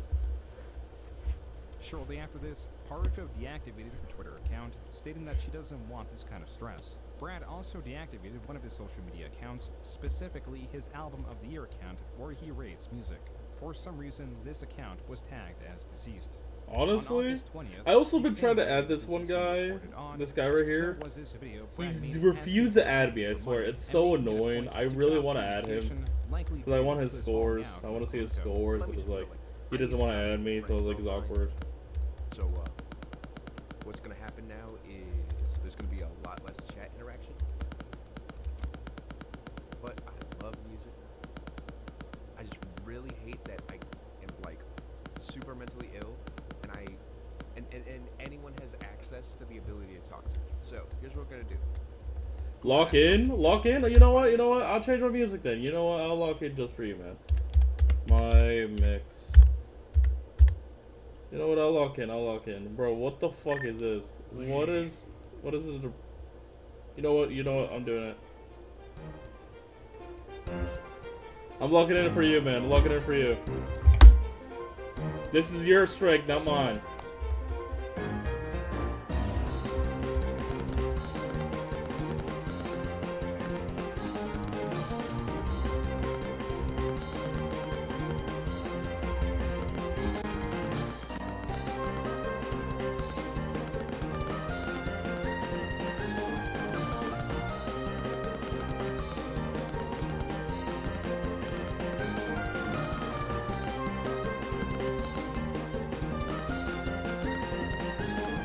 Fuck.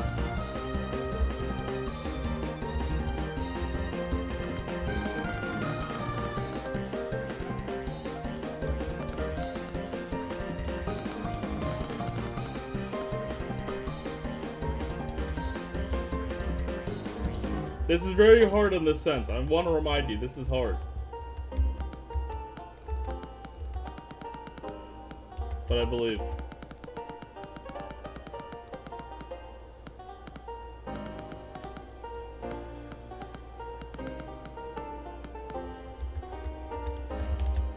I need music louder.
Fair reveal at 10K?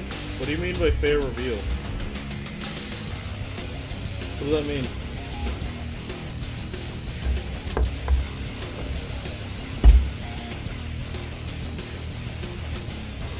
Oh, face? Oh. Okay. I mean, I think I already showed my face.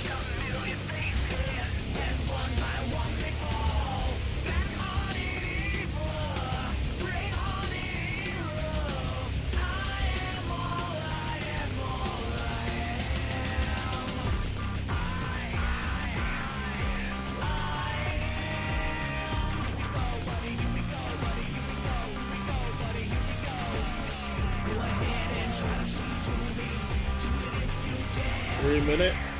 What do you mean 3 minutes?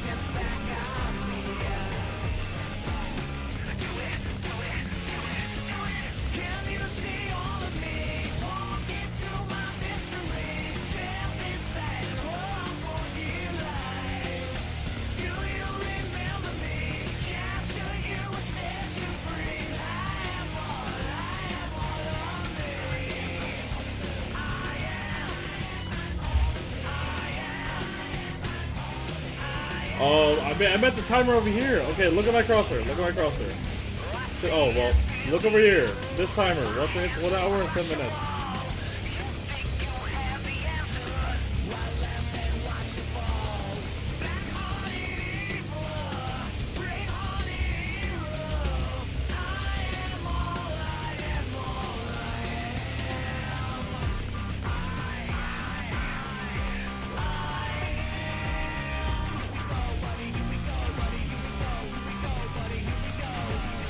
Go ahead and try to see through me.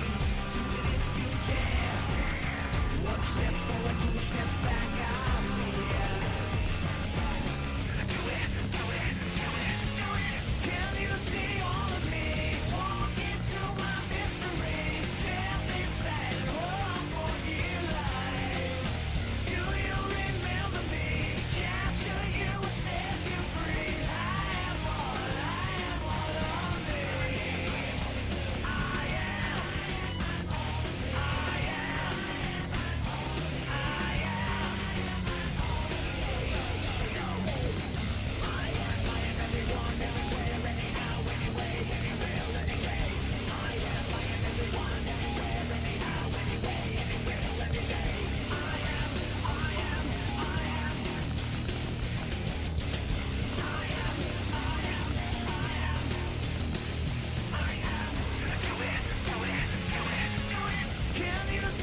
What do you mean?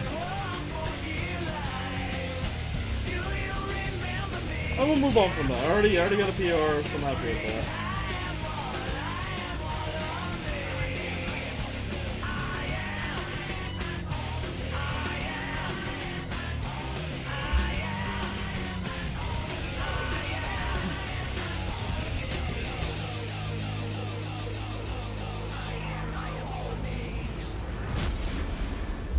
I take my training seriously.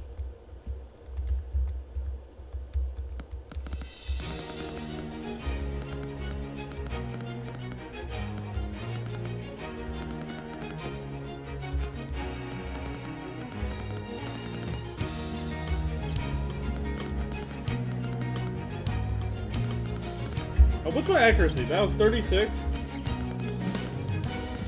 Come on, let the fuse, he's a rocket and he's ready to go. Cause now the countdown has started and he's ready to blow. He's got the dope sounds bumping and his stereo.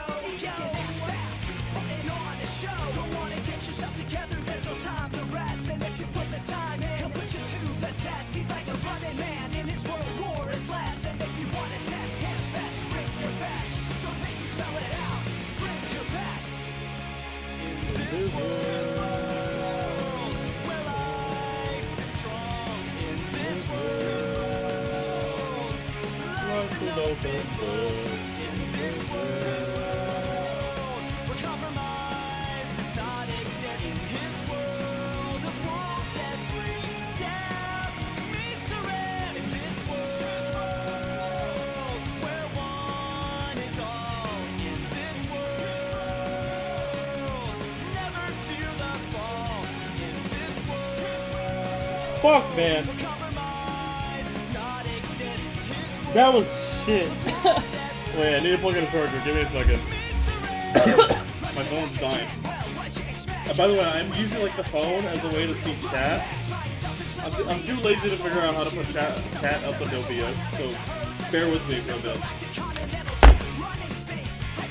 Instrumental in pulling strings. He's the one who understands when the tides will swing. So he's breaking down doors, never far away. Come on and psych yourself up, cause it's time to play. Bounce you the beats and the rhymes. So stay the one and only marathon man living the day. Moving up, coming fast, and he'll blow you away. Because the pressures of this world, they can take their toll. I know I can get a new PR, so I know for a fact, and I'm saying this now, I know for a fact I can get a new PR because this record is old, and it just requires me to be a lot more smoother and react a lot more faster.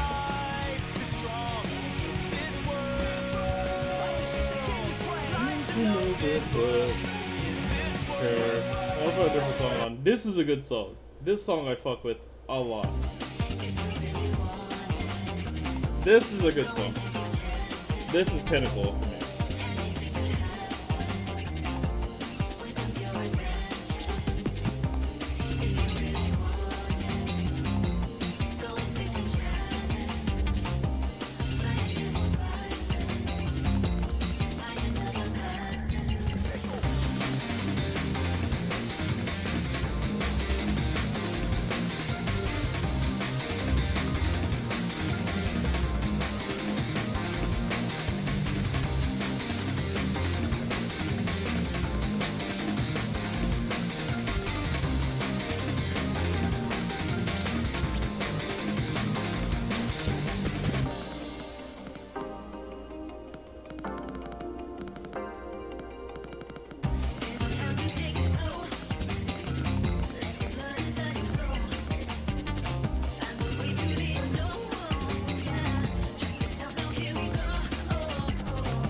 Hey, I'm getting ready. I'm getting ready. I know I can hit a PR with this. I know I can hit a PR. I need to put my music louder. I'm sorry. I'm gonna apologize ahead of time. I'm putting my music louder. I need to lock in for this PR, bro.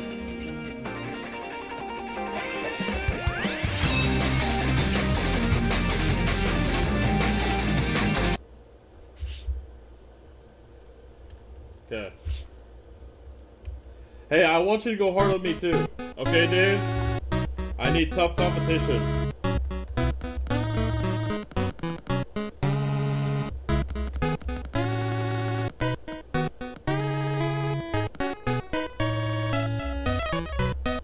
Do Notion? Notion.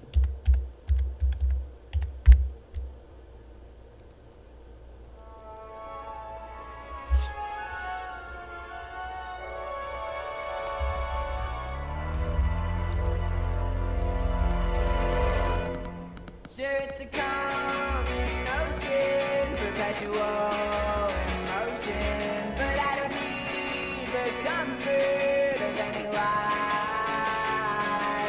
I've seen the ending, and there's no ascending. Rise.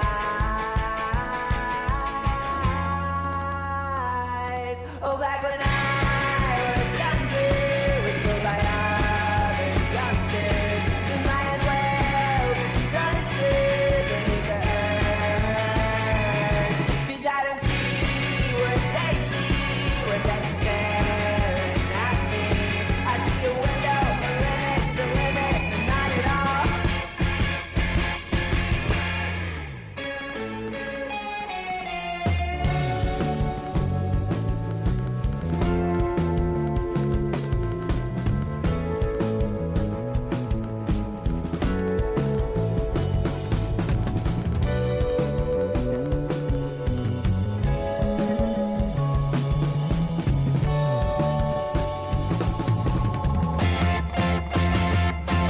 If you could borrow effort to carry on forever, would your life even matter anymore?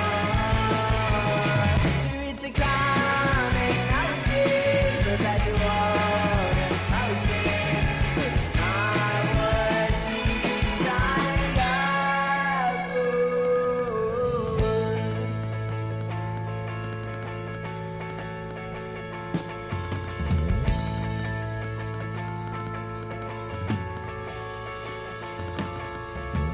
I'm sure there won't always be sunshine, but there's this momentary gleam of light. Don't have to wait for such decades to gaze on a blank face. I'm sure there won't always be sunshine. I'm sure there won't always be sunshine. Oh, you're getting the game? Okay, well, we'll convince you to get the game. I would love for you to play Kovaaks. I'm lonely. I need people to play this game. It's a fun. Okay, look, it's genuinely. If you like to see improvement, this is such an awesome game. Oh, you're getting in the game. Aww. Thought you were gonna play this. Got my hopes up a little bit.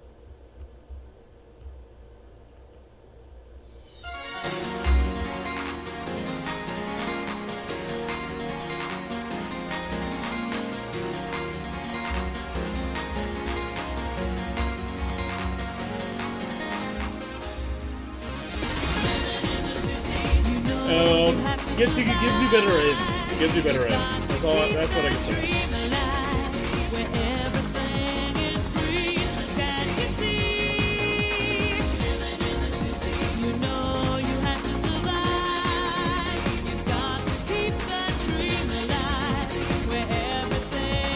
I'm gonna do it.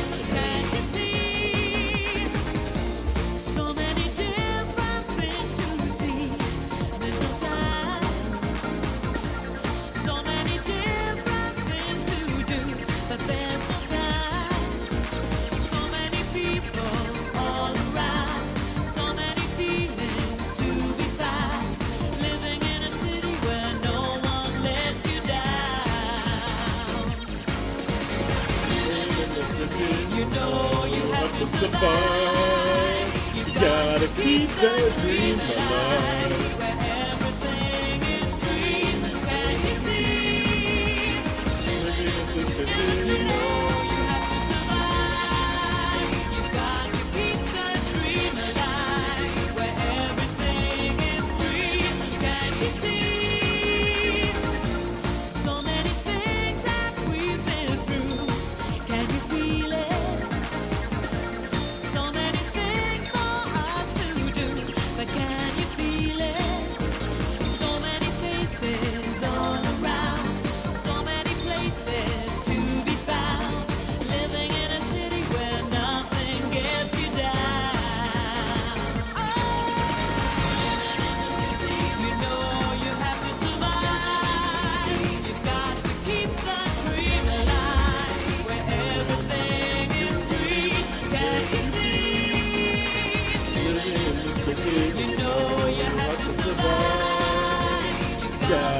keep that dream alive.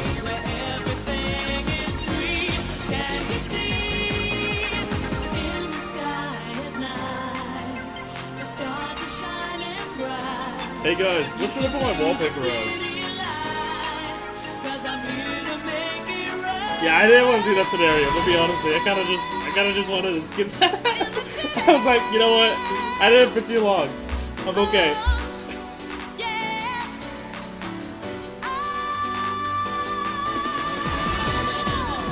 You know you have to survive. Gotta keep that dream alive. Yeah, today's a bop, bro. Okay, I'm gonna lower the music though. I'm gonna lower the music so you actually can fucking hear me.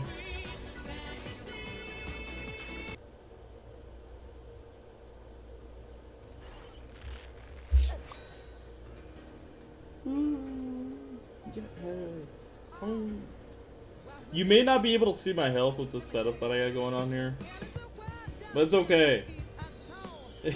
I'm gonna die anyways. I'm gonna get fucking massacred. Here, actually, I can switch up the OBS really quick. I can lower this, and then put this like right here, and then in this perspective, it looks better, I think.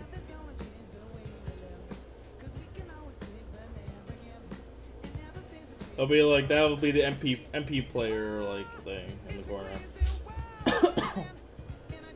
Well, I'll keep this camera right here because I think it looks cool. But this camera thing, this hand cam, I have to have a hand cam now, so people don't think I'm cheating.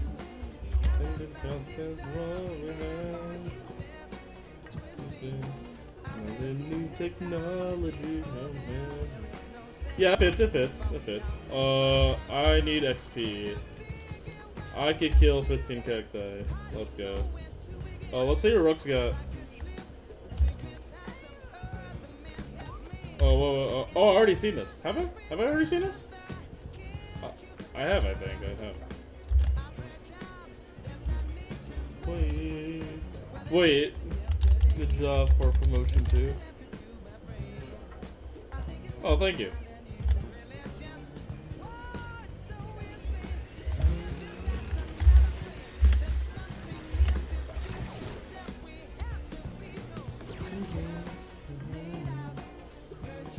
Oh wait, I should have joined you.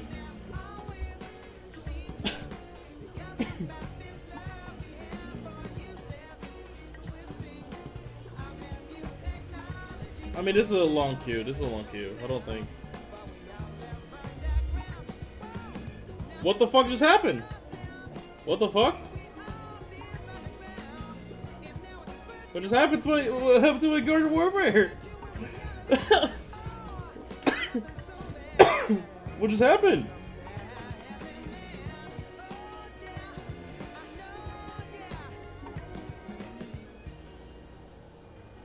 Okay, it just crashed casually.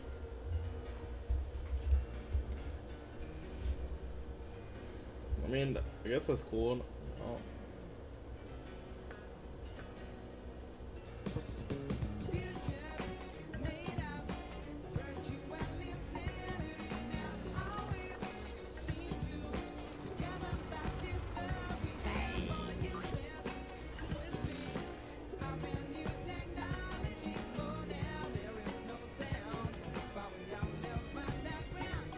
I like, since I'm, okay, cool little thing to know about me. I'm double jointed, so I can do this. Wait, ready? This is my regular hand.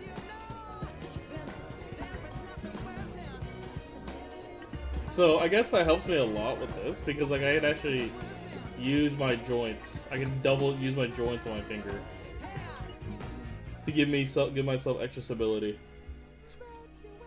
Insanity is all I ever know. I am a corn. I am braining it.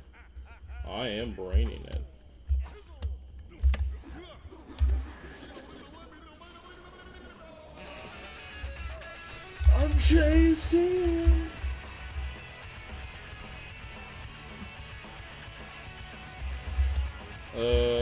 How do I join you again? Through here? Oh, it's right here, okay. Okay. I'm chasing. Bro, I love JoJo. Yo! It's you, the goat! It's the goat! Okay, let's see what she's gonna show me. Okay. Holy fucking shit, bro. Whoa! And 137? What the fuck? Dude. Of course he got the fucking braids. Wait, why not Toaster? Why not Toaster, huh? What happened to Toaster? Where should he get that for? Oh wait, yeah, why not Toaster though? Why Toaster not mastered, bro? Of course he got that guy mastered. Nice. No, you need to get Centurion. Come on, bro. Come on, get full masters.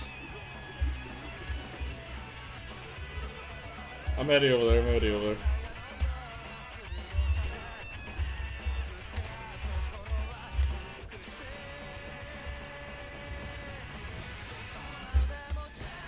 Oh, my favorite fucking pea shooter.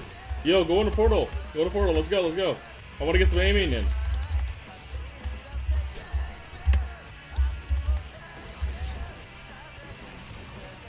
Let's go.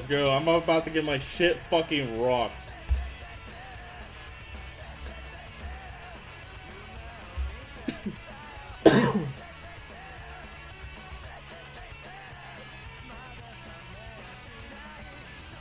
What the?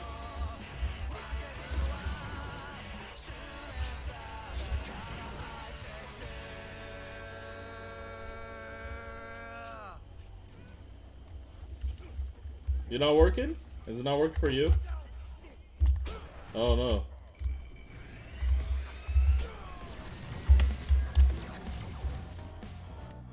Oh, now we load, okay. Yeah, moon base, Lamoon base, Lamoon. Who do I want to play? I'll get corn up here. Wait, do I have an upgrade with corn? No, I do not yet. Okay, let's go. I need to see if my mic's working here. Wait, why my mic? Yo, what happened to my mic? Wait, what is this?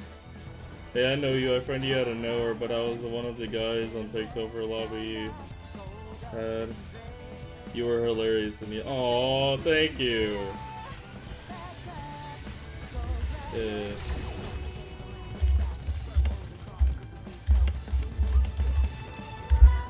Oh, sorry. Give me a second. Okay. So why can I talk? Why can I talk through my mic? Is my mic not allowed to work anymore?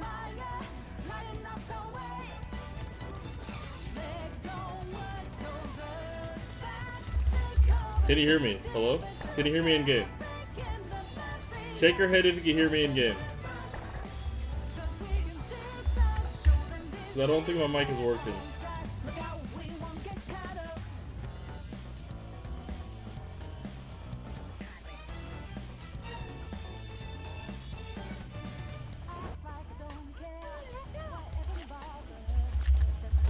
Yo, can you hear me?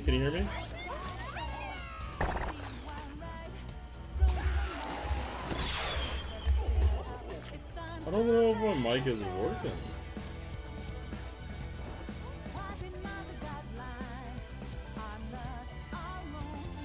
Hello?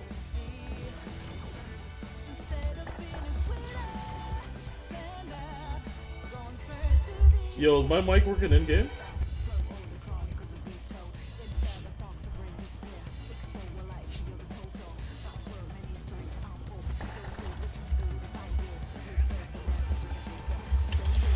Okay.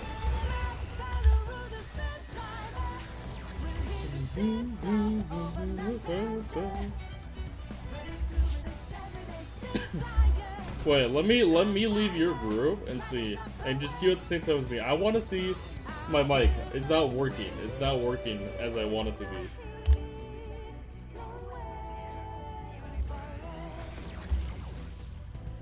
I will invite you. I will invite you. But my mic is just not working. Were you able to hear me in game?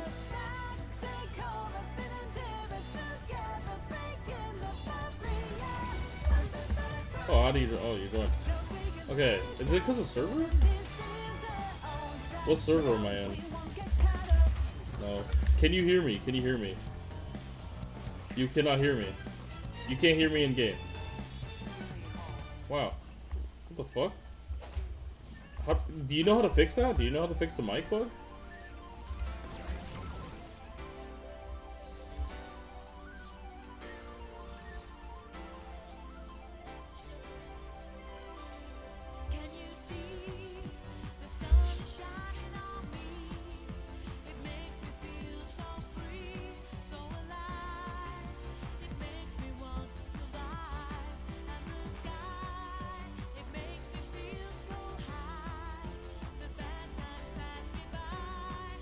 Okay, yo, Dave. Is the thing working or not? Like, is my mic in-game working? For the sunshine.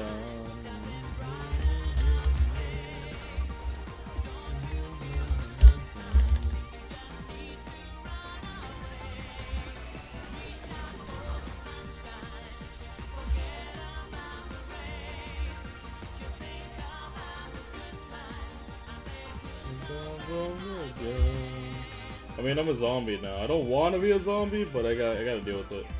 Okay. Now, in game, my mic is not working. Like, nobody can hear me. This sucks balls. Hello?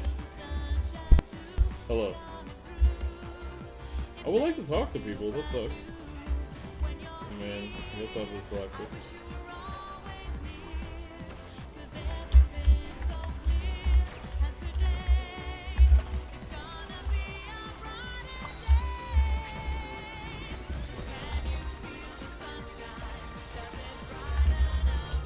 Are these NPCs? Wait, what the fuck? Wait, is nobody playing? Wait, I just realized, these are all NPCs.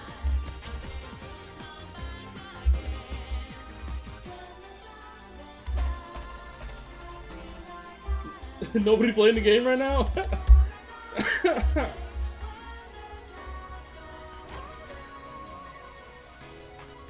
Yo, do you want to leave? I want to leave. I don't like fighting at CPUs.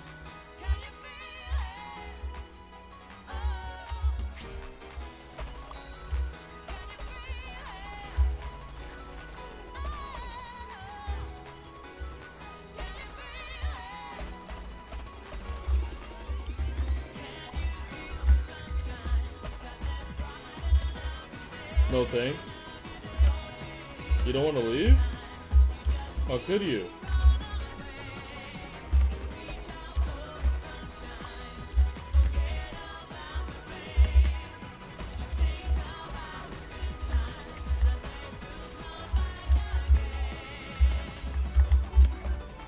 I think I found who you are.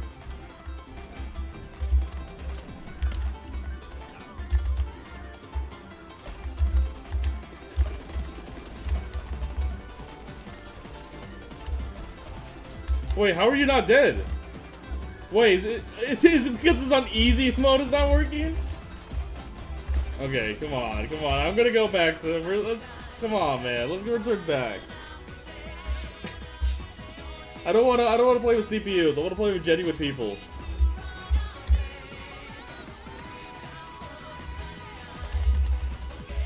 And also, my mic is not working. Why is my mic not working?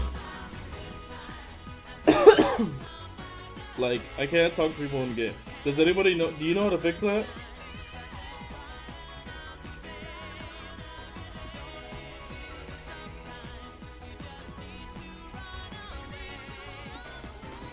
Crap.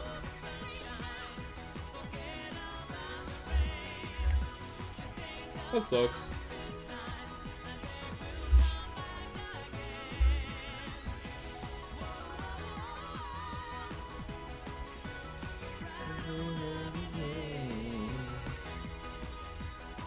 mean, while I'm waiting for this, dude, after the stream, I'm hungry as fuck. I got myself like a fucking Subway. I got like meatballs, provolone. Failed to find them. Oh, I'm on my TV. Not my TV. I mean, I'm on moderate. You could join my friend lobby. I mean, we can do that if you want to. Invite me. Here, how about that? We'll do that. So you leave, and then invite me to your lobby. Okay.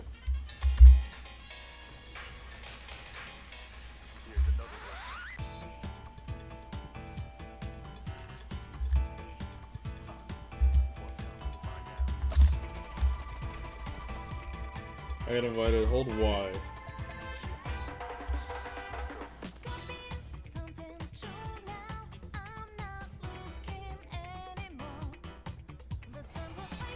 Hello, hello? Yes?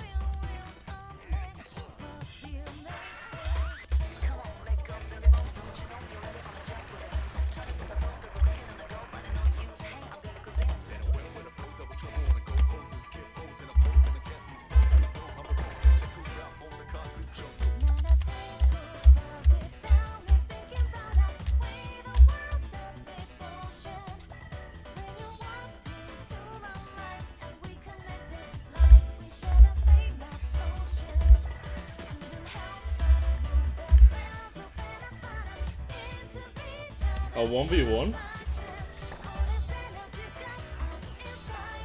I mean, I don't have any really good mastered characters for a 1v1, man. I just want to play this, to be honest with you.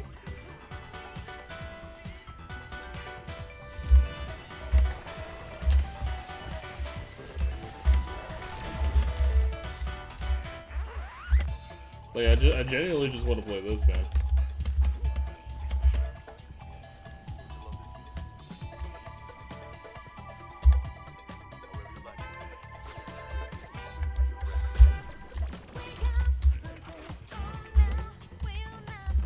Hey, I can do something. Come over here. Go over here. Follow me. Follow me.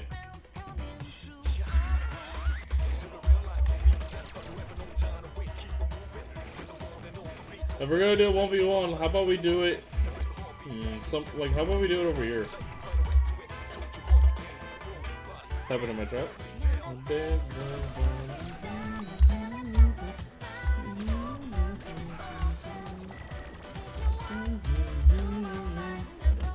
Follow me. Over here, over here.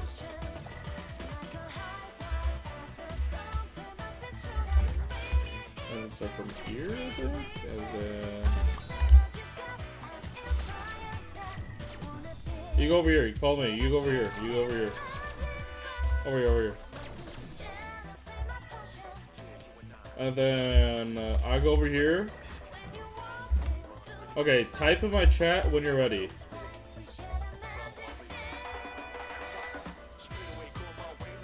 As soon as you type in my chat, you're ready, we'll fight. Okay, let's go.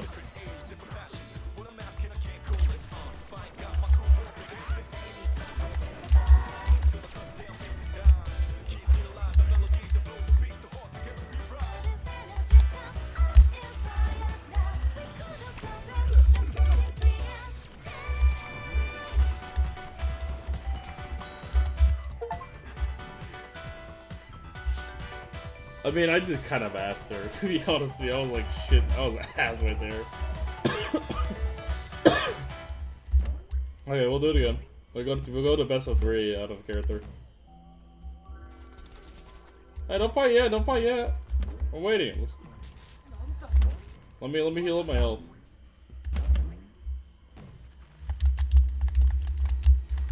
I'll tell you when I get ready.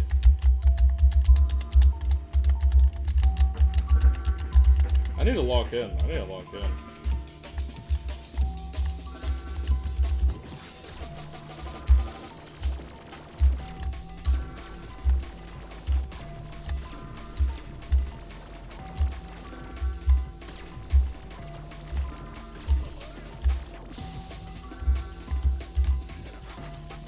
Okay.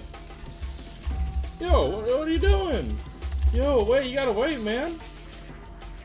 I was healing. You gotta wait.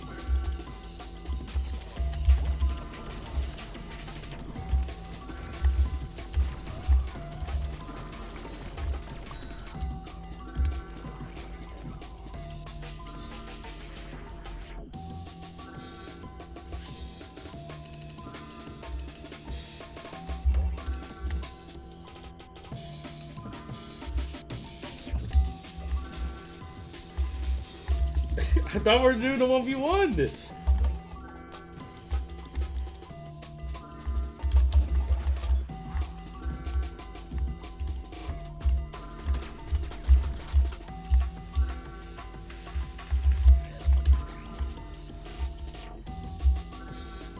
Oh, I see what you're doing. I see what you're doing.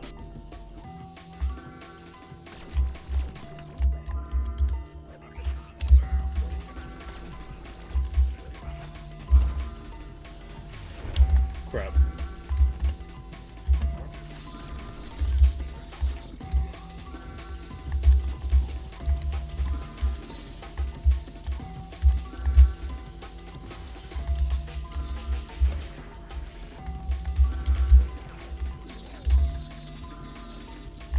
That is crazy how you're doing that. That is crazy. That is crazy, cheese.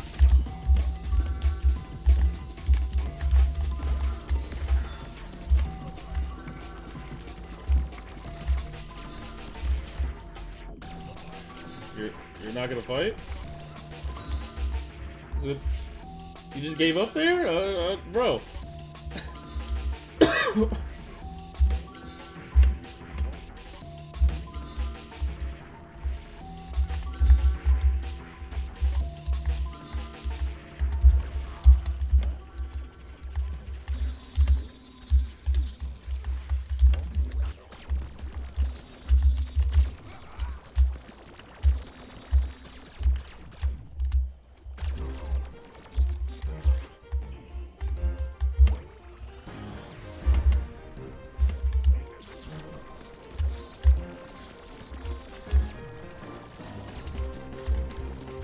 Why are you immune? Why are you immune? Why are you immune to damage right now?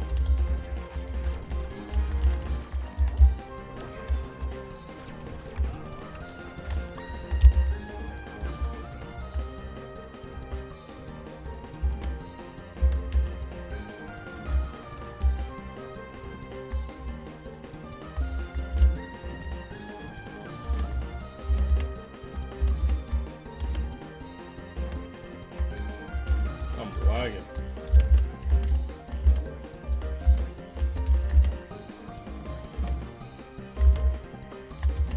Switch teams? Oh, you want? Okay, okay. Let me get over.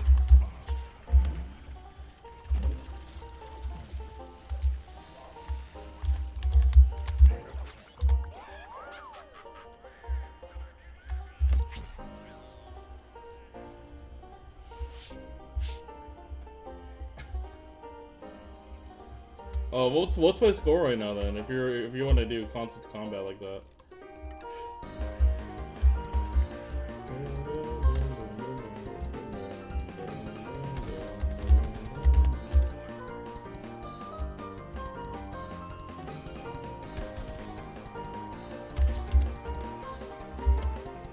Oh, 0 to 4, okay.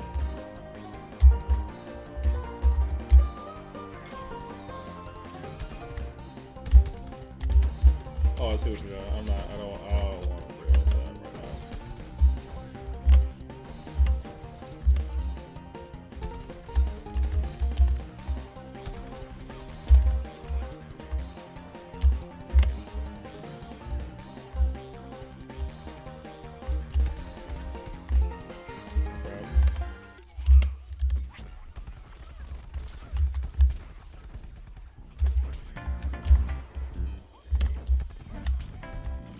Crap, you got me.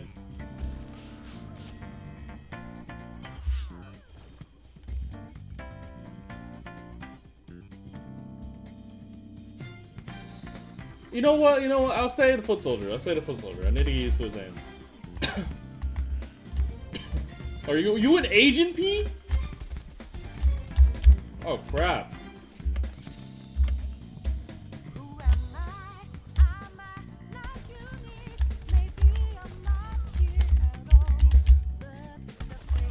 Oh, you're dead. You're dead. Yeah, you're fucked there. That's what the Kovaaks trading kicks in.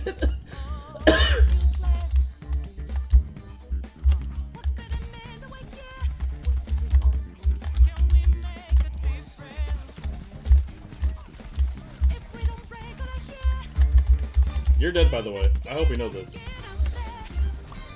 Yeah, you die here.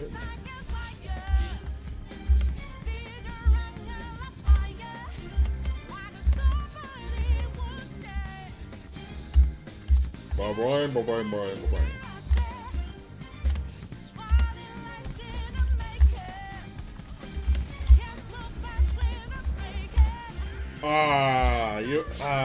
GG.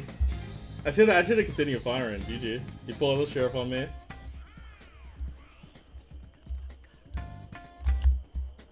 Can I shoot you from that distance? I don't know. I'll let you heal. I'll let you heal the full. I'll let you heal the full. I couldn't care.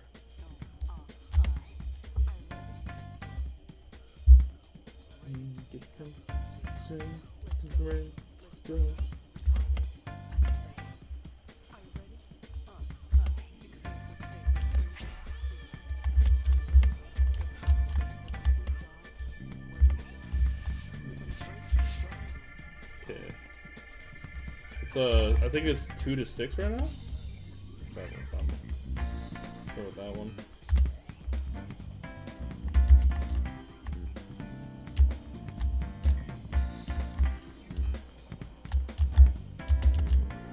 I can't shoot there. Okay.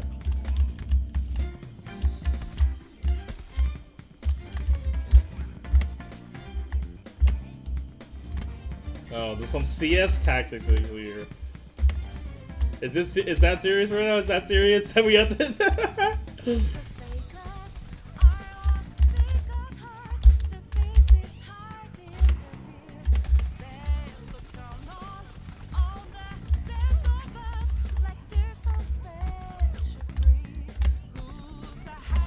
Gotcha. 2-7. Oh, we'll do one more. One more chance, man. We'll go to 8.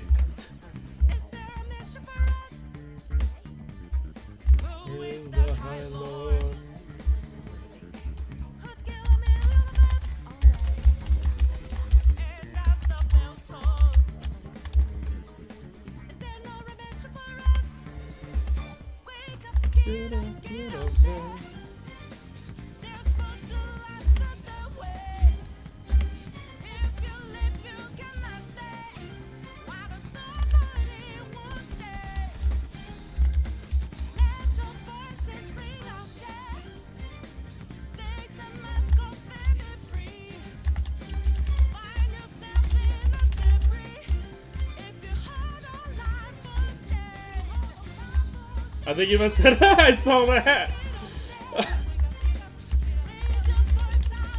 Oh wait, I'll go to your side. I'll go to your side more. Cause you're my side. Go to the plant side. Go to the plant side.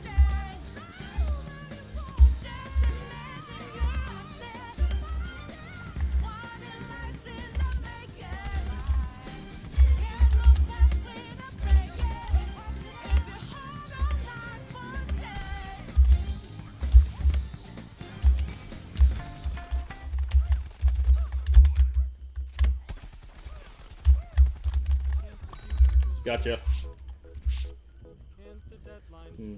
Passionately late. Take control back if they roll back. The rate at which time starts to fly. What do you say? I'm pretty good? Wait, watch this. What do you say? I'm pretty good at PvZ? I'll wait for you to show.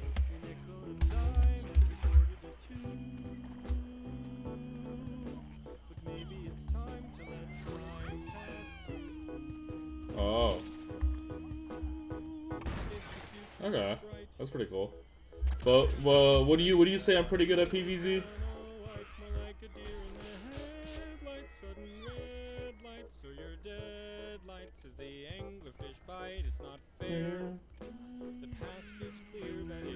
Where am I? Yeah. Shirt. Wow, that's very confident of you. Gotta rub it in like that, I see.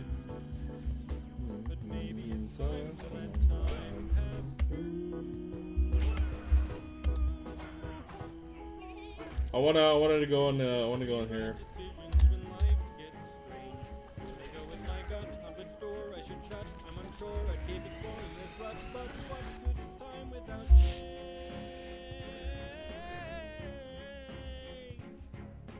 What just happened? Oh, I lost connection. Oh shit.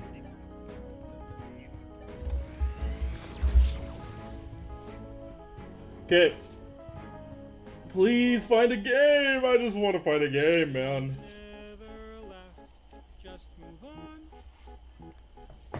It's a Saturday. It's a fucking Saturday. I should be able to find a game.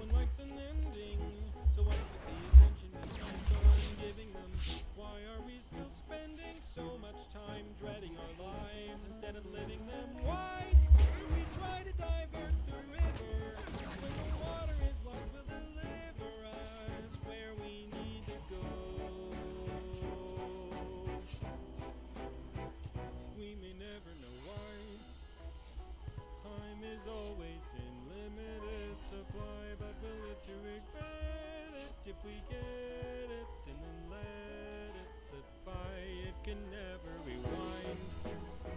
Once you've loved it, it's hard to find. Take the journey in stride. When your plans If it doesn't queue, I'm gonna go to bed if it doesn't queue. I'm giving it one more chance. I'm gonna end the stream and go to bed.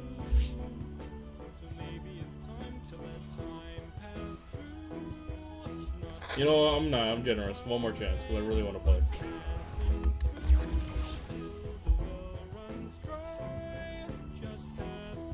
Okay. I'm gonna end the stream.